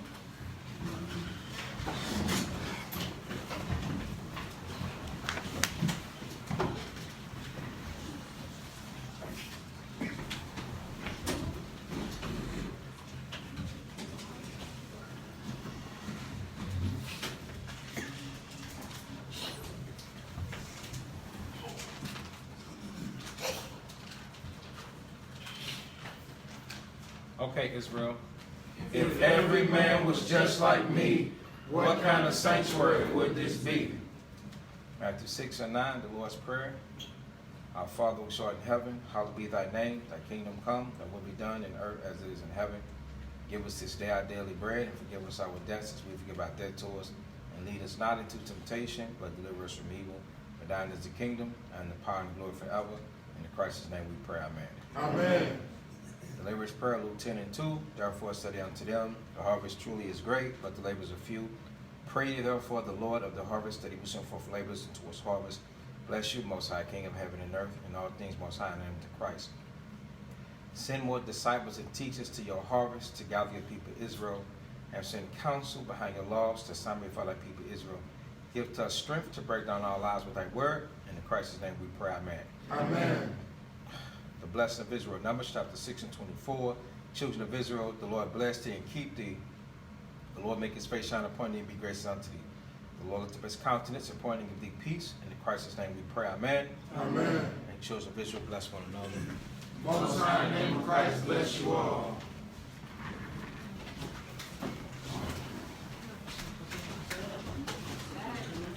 Okay, Israel. Yo, Uzziah, how'd you know that?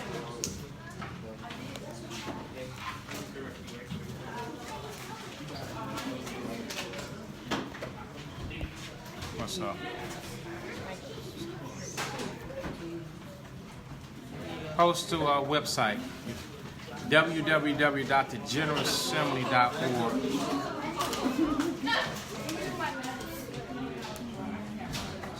I'm not talking to you. Don't worry about what I'm thinking for. I ain't asking you. You ain't Hey,